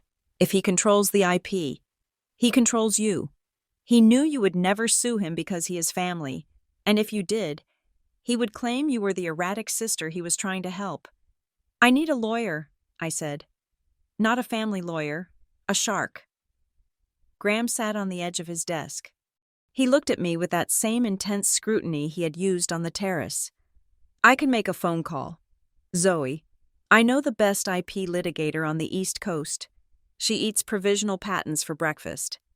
"Thank you," I said. "But," Graham interrupted, holding up a hand, "I need you to understand something. I am not going to rescue you." I blinked. "I am not asking for a rescue." "Good," Graham said, "because if I fix this for you, if I make the calls, pay the fees, and scare your parents into submission, you will always wonder if you could have done it yourself, and they will always believe they only lost because of my money." He stood up and walked over to me, towering in the way that felt protective rather than threatening. "I will give you the resources," he said. "I will give you the introduction. I will cover the retainer as a loan against your future grant money. But you have to lead the charge. You have to be the one who signs the affidavits. You have to be the one who destroys him in court. Can you do that?" I thought about Dylan's text. "I will make sure people see the real you." "Give me the number," I said. 2 hours later, I was sitting in a conference room that smelled of leather and intimidation. Across from me was Elena Vance, a forensic IP attorney who looked like she could dismantle a bomb with a fountain pen. She was reviewing the documents I had brought, my lab notebooks, the time-stamped server logs from Stonebridge, the email chains with my team dating back 3 years. "This is not a difficult case, Dr. Cooper," Vance said, tapping a red fingernail on the printout of Dylan's filing. "This is sloppy. He copied the diagrams directly from your published white paper. He did not even redraw them. He just cropped out the figure numbers." "He is not an engineer," I said. "He is a salesman. Clearly, she said. We can get this thrown out. We can file a motion to strike, prove prior art, and countersue for fraud. But to do that, we need to establish a pattern of behavior. We need to show that this is not an isolated incident of misunderstanding, but a calculated attempt to exploit you. She turned to her computer. I am going to run a standard asset and liability check on you, Dr. Cooper, just to make sure there are no other financial entanglements with your brother that they could use to claim this was a joint venture. Go ahead, I said. My finances are boring. Student loans and a car lease. Vance typed for a moment. Her face remained impassive, the blue light of the screen reflecting in her glasses. Then, she stopped typing. She frowned. Dr. Cooper, she said slowly, you said you have a car lease and student loans. Yes. Do you own a property in Newport? I laughed. I rent a one-bedroom apartment in Somerville. I definitely do not own property in Newport. Vance spun the monitor around. According to this credit report, you are the co-signer on a private commercial loan taken out 3 years ago. The principal amount is $250,000. It was secured against a commercial property in Newport. I stared at the screen. The numbers swam before my eyes. $250,000. That is impossible, I whispered. I never signed that. The loan was originated by a private lender, Vance said, reading the details. The primary borrower is Robert Cooper. The co-signer is Zoe Cooper. She clicked on a document icon. A PDF opened. It was a scanned copy of a loan agreement. I saw my father's signature, and right next to it, I saw mine.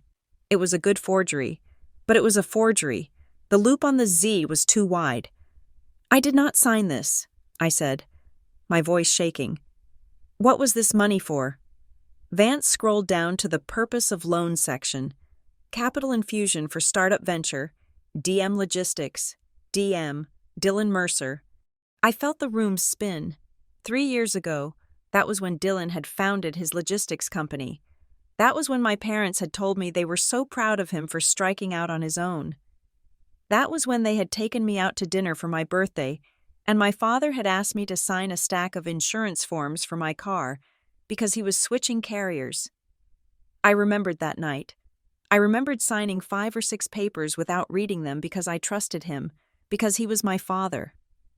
They had not just ignored me, they had not just hidden me, they had leveraged me. They had used my credit, my name, my clean financial history to secure $250,000 for Dylan to play CEO.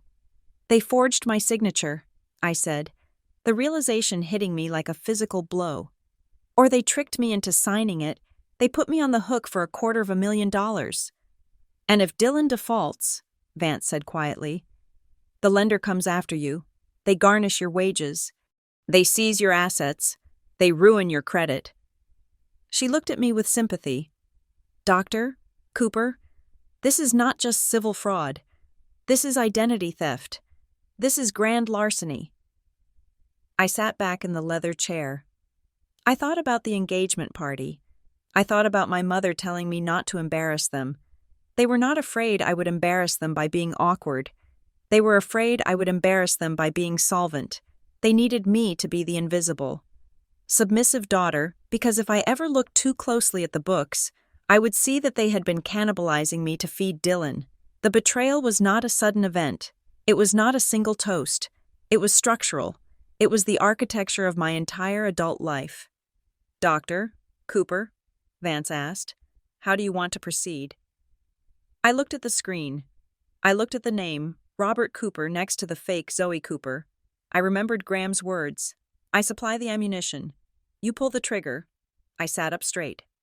The shaking in my hands stopped. Audit everything, I said. Pull every record, verify every signature, and when you have it all compiled, I do not want to just file a motion. What do you want to do? Vance asked. I want to file charges, I said, against all of them. The engagement party had been the moment the curtain fell. But this was the moment I realized the stage was rotten. The script was rigged, and the only way to leave the theater was to burn it to the ground. The summons to the Harrow estate did not come with an engraved invitation this time. It came via a conference call request from Graham's personal secretary. Scheduled for 2 p.m. on a Tuesday. The location was the library of the main house. The agenda was simply titled, Resolution. When I walked into the room, the atmosphere was so brittle I felt like a cough could shatter the windows. The library was a cavernous space filled with first editions and the smell of old leather, but today it felt like a courtroom. Graham sat behind his massive oak desk, his face carved from granite. Lila stood by the fireplace, her arms crossed tight against her chest, looking at the floor. My parents and Dylan were already seated on the plush velvet sofas. My mother was trying to project an air of offended dignity, smoothing her skirt with jerky, nervous movements. My father looked like he was waiting for a biopsy result, and Dylan looked like a man who was trying to calculate the odds of surviving a jump from the window. "Thank you for coming, Zoe," Graham said. He did not ask me to sit. He simply nodded at me, acknowledging my presence as a witness, or perhaps a prosecutor. "Let's get straight to the point," Graham continued, his voice devoid of warmth. He picked up a file folder from his desk. "Lila has some questions." Lila turned from the fireplace. She looked exhausted. Her eyes were red-rimmed, but her jaw was set. She walked over to the coffee table in the center of the room and dropped a document onto the polished wood. It was the patent filing I had unearthed with my forensic attorney. "Dylan," she said. Her voice was quiet, but it carried, "I want you to explain why your name is listed as the primary inventor on a biomedical device that Zoe spent 4 years developing." Dylan looked at the document, then at me, then back at Lila.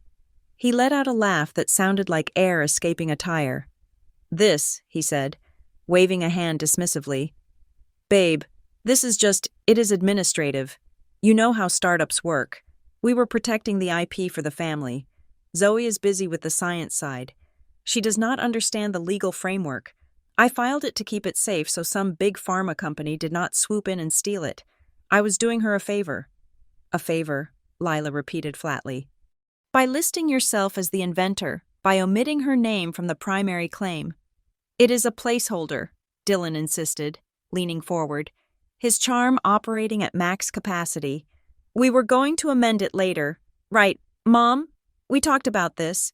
We were going to set up a family trust." My mother jumped in, eager to follow the script. "Exactly. We were just trying to help Zoe. She is so scattered with paperwork. We wanted to make sure the asset was secure for everyone." "The asset," Graham said. He did not raise his voice.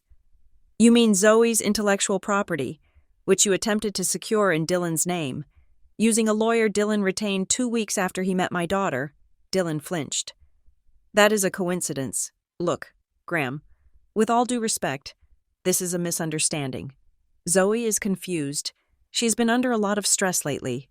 The grant review, the pressure. I think she is lashing out because she is jealous."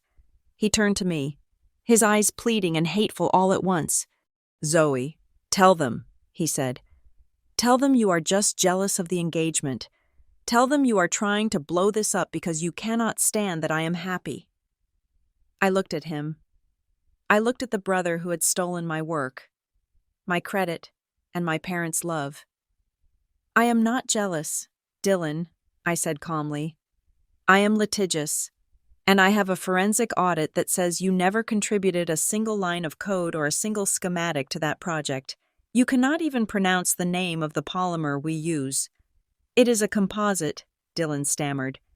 "It is a non-Newtonian fluid suspension," I corrected. "And you just proved my point." Graham leaned forward. "Here is the reality. Dylan, if you want to marry into this family, the era of smoke and mirrors ends today. I am demanding full transparency. If there is to be a wedding, there will be a prenuptial agreement that creates a complete firewall between your finances and Lila's inheritance. And there will be an independent verification of every asset you claim to own, including this patent." Dylan went pale. I saw the panic rise in his eyes. It was not the panic of a man losing the woman he loved. It was the panic of a parasite losing its host. He looked at the opulent room, the ocean view, the security that the Harrow name provided. and he saw it all slipping away. "We do not need to do that," Dylan said, his voice rising in pitch. "Graham, come on. We are going to be family. You do not treat family like suspects." "I treat liabilities like suspects," Graham said. Dylan stood up abruptly. He ran a hand through his hair, pacing the rug. Then he stopped and looked at me. "Zoe," he said, "can I talk to you privately just for a second? Please, sister to brother." I looked at Graham. He gave a microscopic nod. "5 minutes?" Graham said. Dylan grabbed my arm gentle enough to look affectionate, hard enough to bruise, and pulled me out into the hallway. He marched me down to the sunroom, checking to make sure the doors were closed. As soon as we were alone, the mask fell off completely. "You have to fix this," he hissed, backing me against a table. "You have to go back in there and tell them you gave me permission to file that patent. You have to tell them I was acting as your agent." He reached into his jacket pocket and pulled out a folded piece of paper. It was already typed up. "Sign this," he said, shoving it at me. "It is a statement of intent. It says we had a verbal agreement.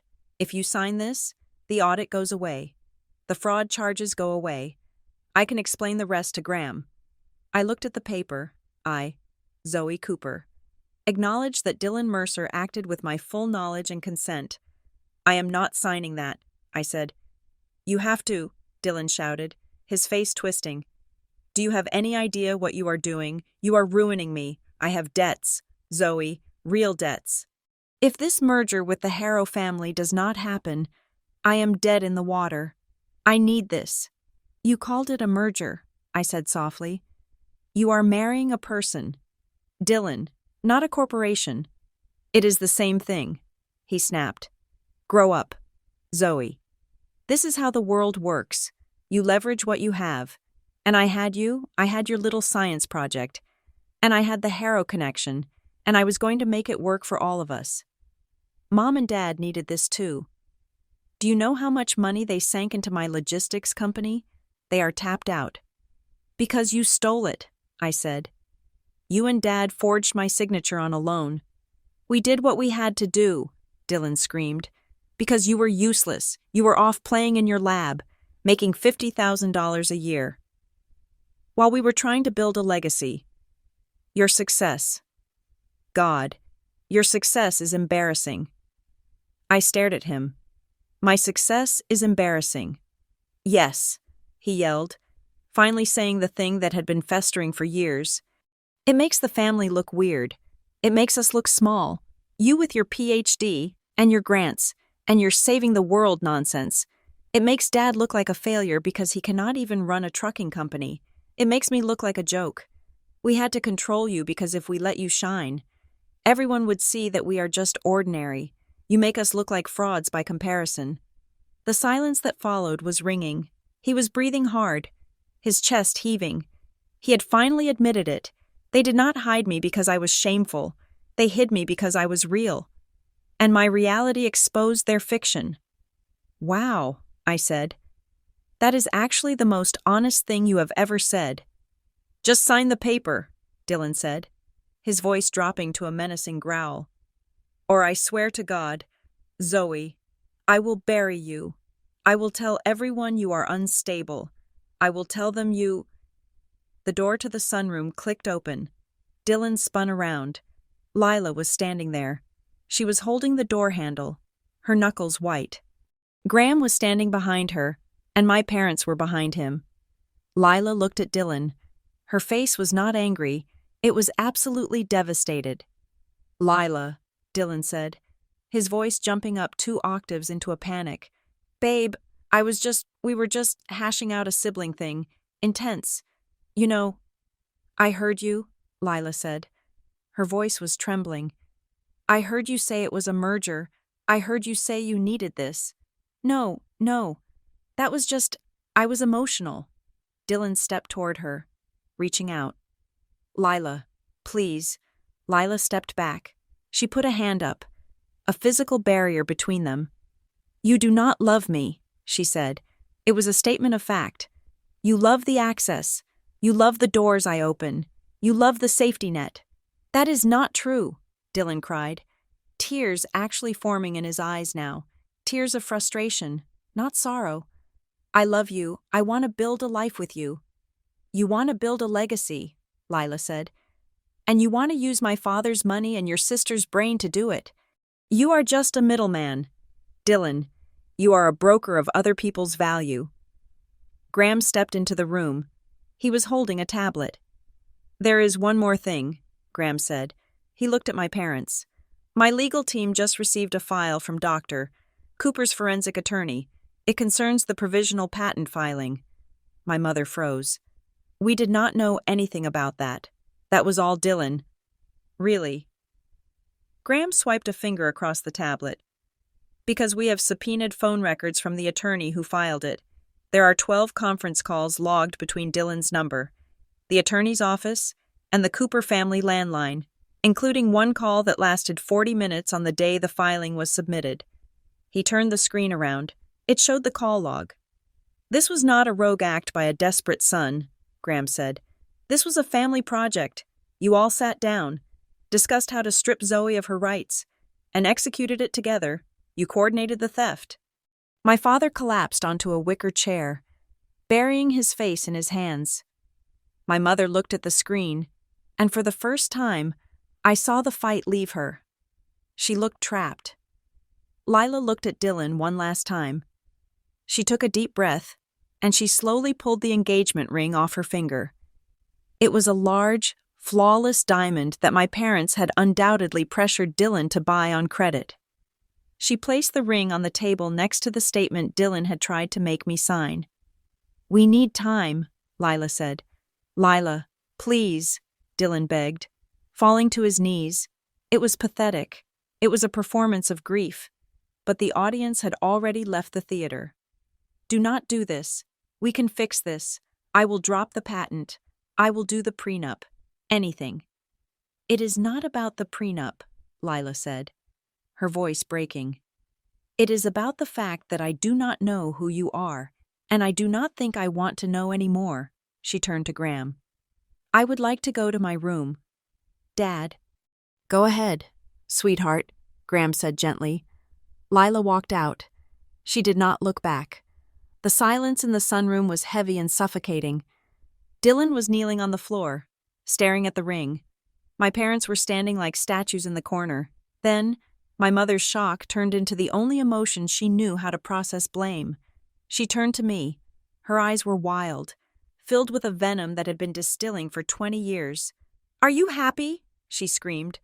Look at what you did. You destroyed everything, you selfish, ungrateful little brat. We were this close. We were finally going to be safe, and you burned it all down because you could not just stay in your corner. Eleanor, Graham warned, stepping forward.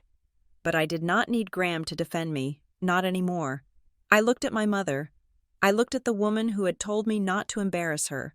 I looked at the father who had forged my name. I looked at the brother who had tried to erase me. I did not destroy anything, I said.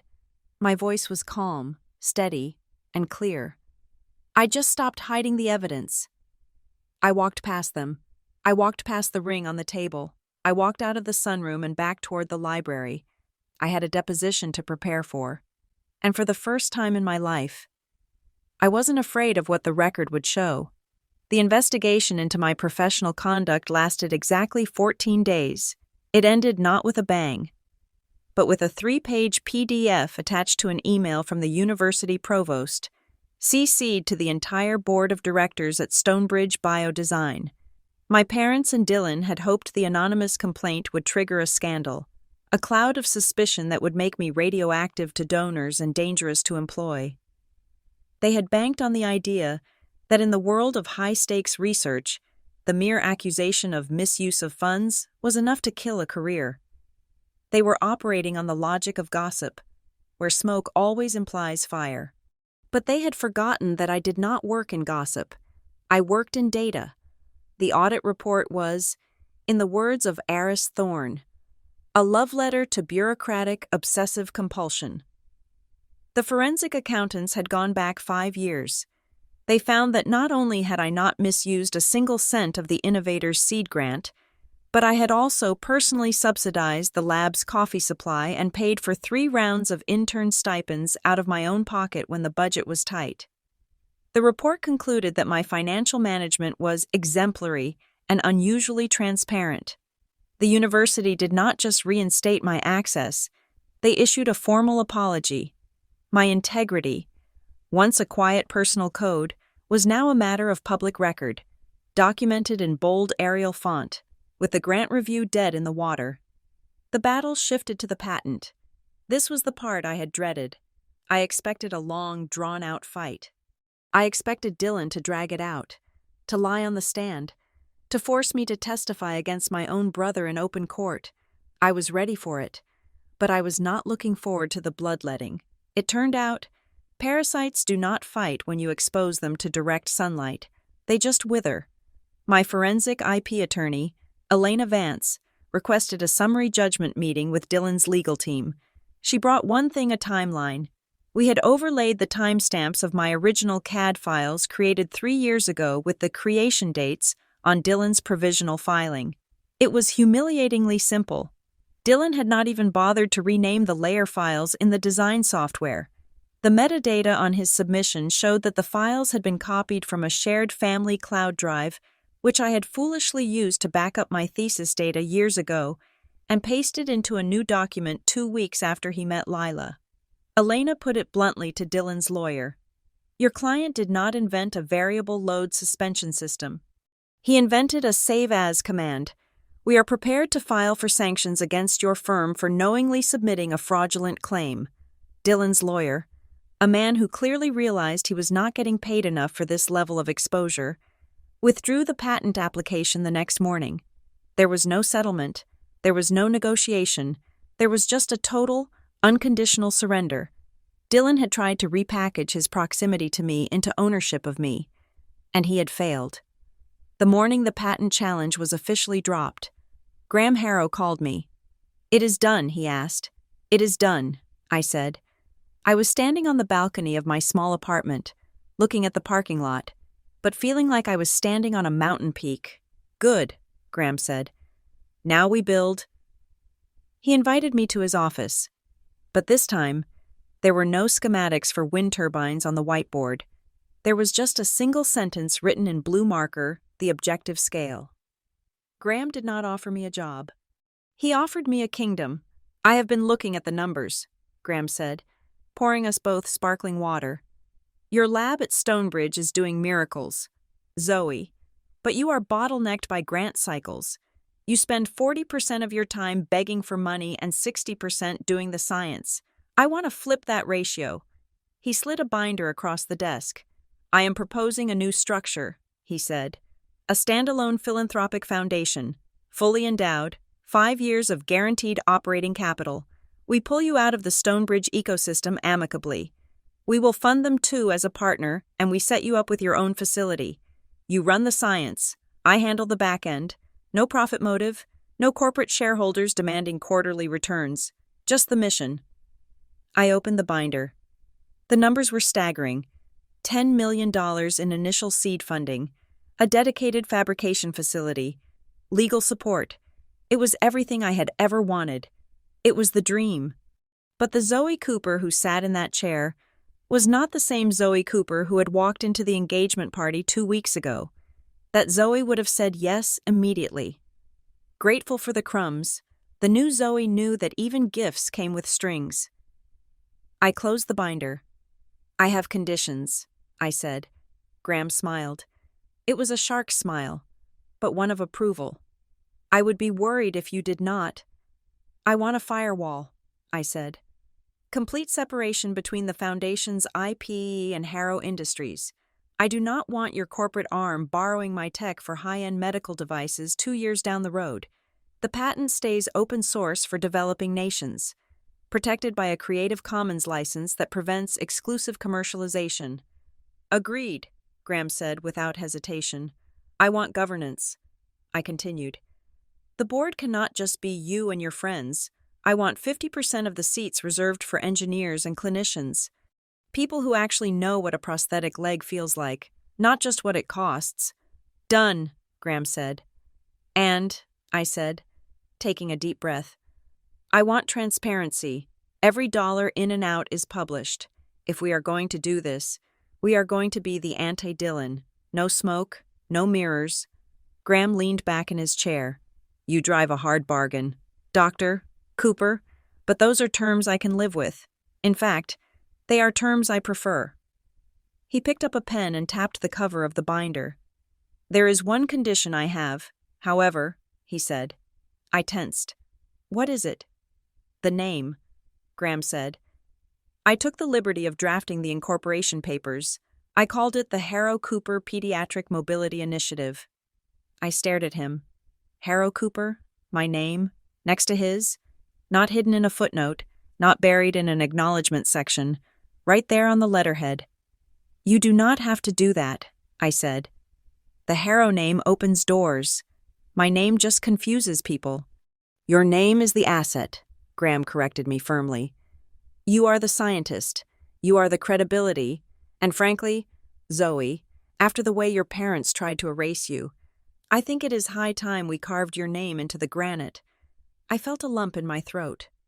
Okay, I whispered. Harrow Cooper? Excellent, Graham said. We launch in a month. The news of the foundation hit the press wire 3 days later. It was a business story, but because of the Harrow connection, it bled into the social columns. Billionaire backs bride's sister in 8-figure philanthropic venture, and just like that, the rats came scurrying back to the ship they had abandoned. My parents requested a meeting. They did not ask to come to my apartment. They asked to meet at the temporary office space Graham had rented for the foundation launch. They wanted to meet me on my new turf, hoping the smell of fresh paint and money would make me forget the smell of their betrayal. I agreed to see them. Not because I wanted to reconcile, but because I needed to close the door. They arrived looking impeccable, as always. My mother wore a suit that probably cost more than my first grant. My father wore his serious businessman tie. They walked in with smiles that were bright, brittle, and terrifyingly familiar. They were carrying a potted orchid. Zoe, my mother cried, stepping forward with her arms open. Oh, darling, we saw the news. It is absolutely incredible. The Harrow Cooper Initiative. Can you imagine? She tried to hug me. I did not step back. But I did not hug her back. I stood there like a statue until she pulled away, her smile faltering slightly. We are just so proud, my father added, looking around the office. $10 million. That is serious capital. Zoe, you are going to need help managing that. You know, I have a lot of experience with logistics. Stop, I said. The word was not loud, but it cut the air like a whip. Please, I said, do not insult my intelligence by pretending you are here to help. You are here because the script flipped. You are here because I am no longer the liability. I am the ticket. Zoe, that is not fair, my mother said, her eyes welling with practiced tears. We are your family. We made mistakes. Yes, the party was stressful. Dylan was under so much pressure. We were just trying to keep the peace. You were not keeping the peace, I said. You were keeping up appearances, and you were willing to sell me for parts to do it. I walked over to my desk, and picked up a folder. Here is how this works, I said. I am not going to ban you from my life. That would require energy I do not want to waste on you. But the terms have changed. I looked at them both. You can attend the public launch next month, I said. You can come to the galas. You can eat the canapés, but you will attend as guests. You will sit in the seats assigned to the general audience. You will not be on the stage. You will not be on the board. And you will never, ever speak to the press on my behalf. My mother looked horrified. But we are your parents. People will expect us to be involved. It will look strange if we are just sitting there. It will look honest, I said. You spent 20 years telling me to sit in the back. Now you can see what the view looks like from there. My mother opened her mouth to argue. But my father put a hand on her arm. He looked at me, and for the first time, I saw something in his eyes that wasn't fear or calculation. It was defeat. Eleanor, he said softly, Let it go." My mother stiffened, then turned and walked out of the office without another word. She left the orchid on the reception desk. It looked lonely. My father lingered. He stood by the door, twisting his hat in his hands. "Zoe," he said. "Yes, Dad. He struggled with the words. "I wanted to say back when you were in grad school, when you were struggling with that first prototype, I told your mother we should help you. I wanted to co-sign that first apartment lease for you." I looked at him. "But you didn't." "No," he admitted. "She said it would make you soft. She said we needed to save the credit for Dylan's ventures. She keeps a score. Zoe, your mother, she has a ledger in her head, and once you are in the red, she never lets you get back in the black." He looked at me with a sad, pleading expression. "I just wanted you to know.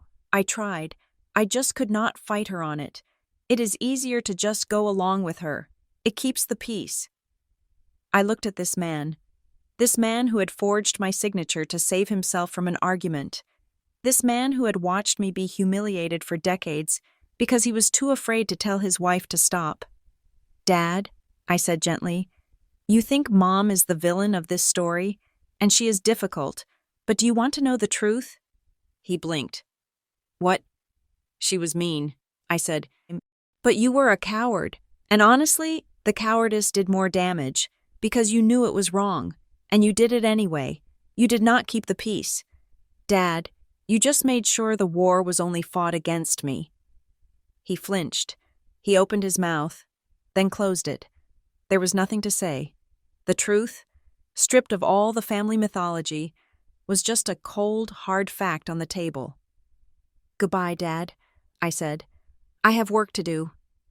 He nodded slowly, put on his hat, and walked out.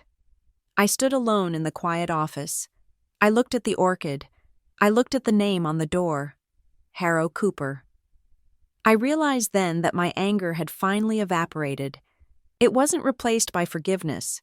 Some things you cannot forgive, but by a profound sense of clarity. My parents were not monsters under the bed. They were just small, frightened people who had built a cage of expectations and locked themselves inside it. I was the only one who had walked out. I sat down at my desk, opened my laptop, and began to draft the charter for the foundation. I had 100 emails to answer. I had engineers to hire.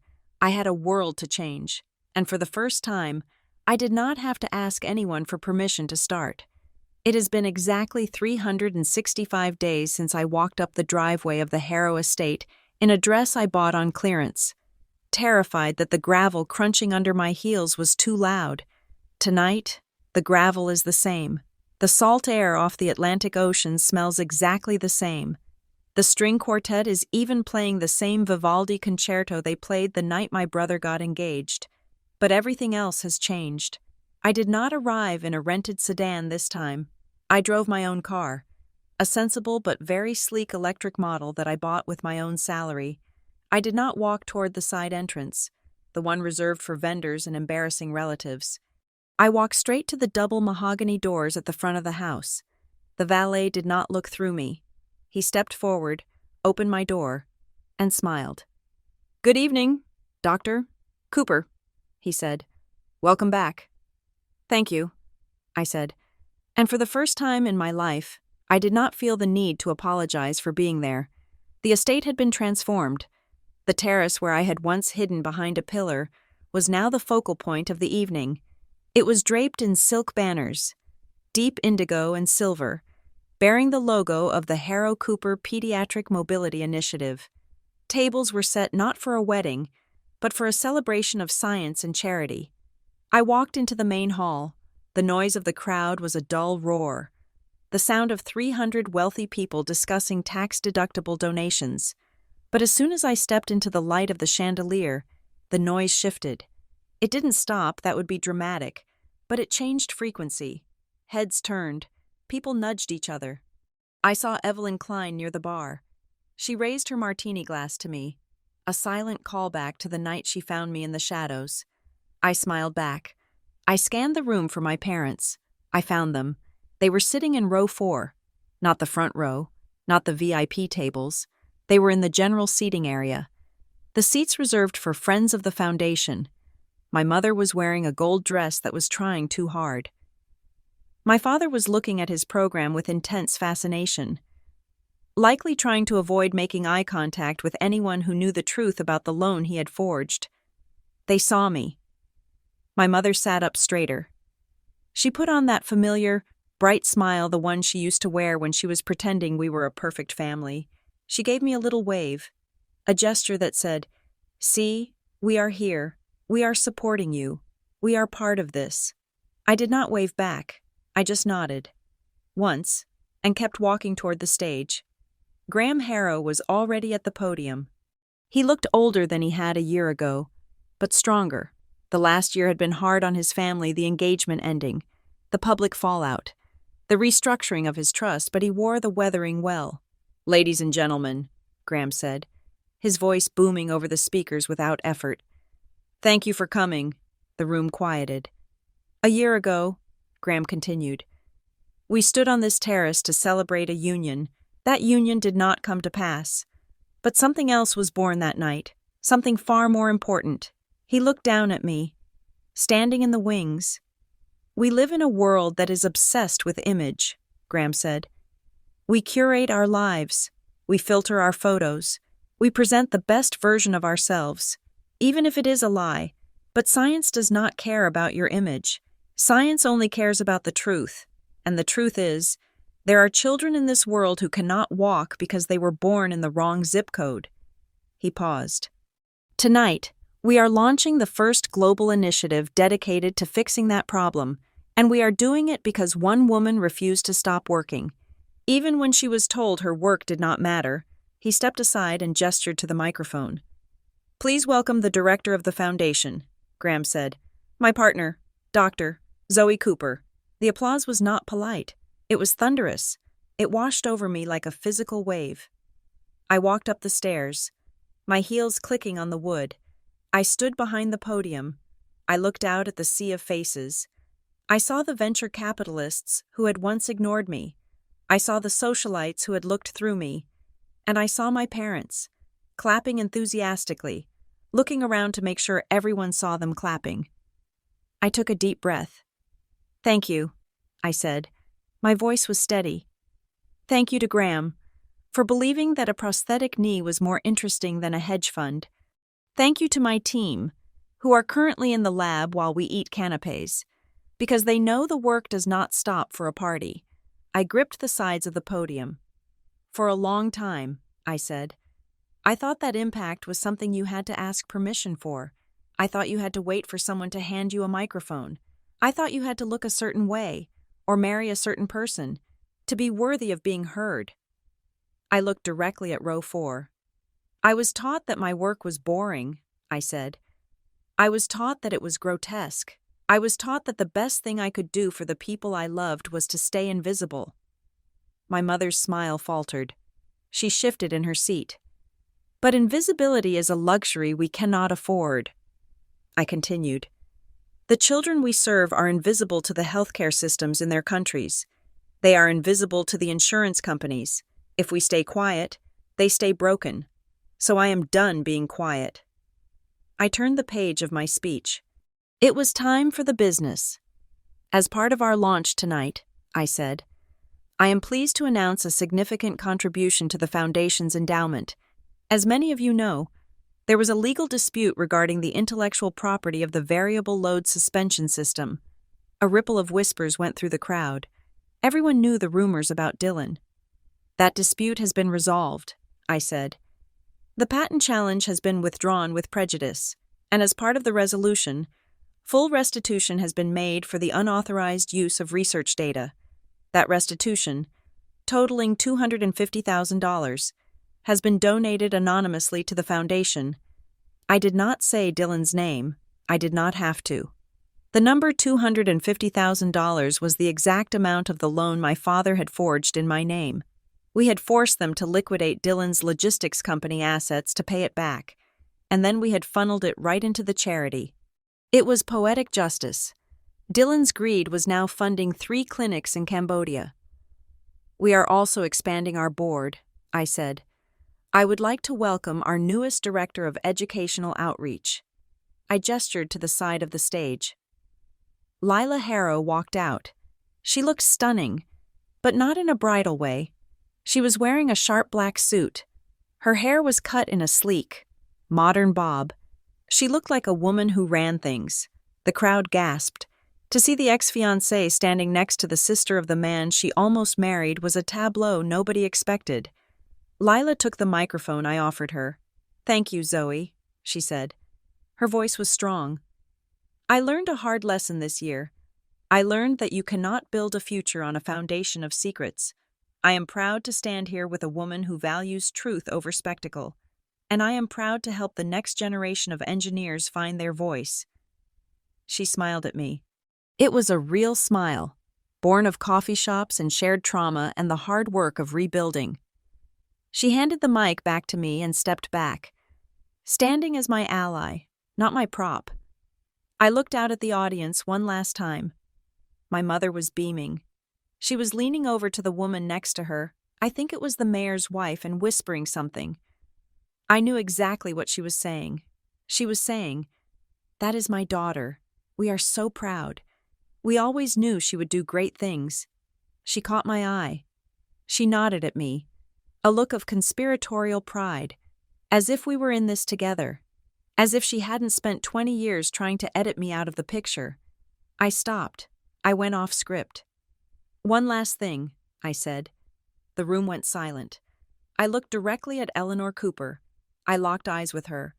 I let the silence stretch until she stopped whispering, until her smile froze, until she realized that I was not playing the game anymore. "I see my parents are here tonight," I said. My mother started to stand up, ready to wave, ready to accept the applause she felt she was owed. "Please sit down," I said. It was a command, soft, but absolute. My mother froze, halfway out of her chair. She sank back down, her face draining of color. "I want to be very clear," I said, my voice ringing in the cool night air. "Success has a way of rewriting history. When you make it to the stage, people suddenly remember how much they supported you all along. They remember the encouragement they never gave. They remember the pride they never felt." I leaned into the microphone.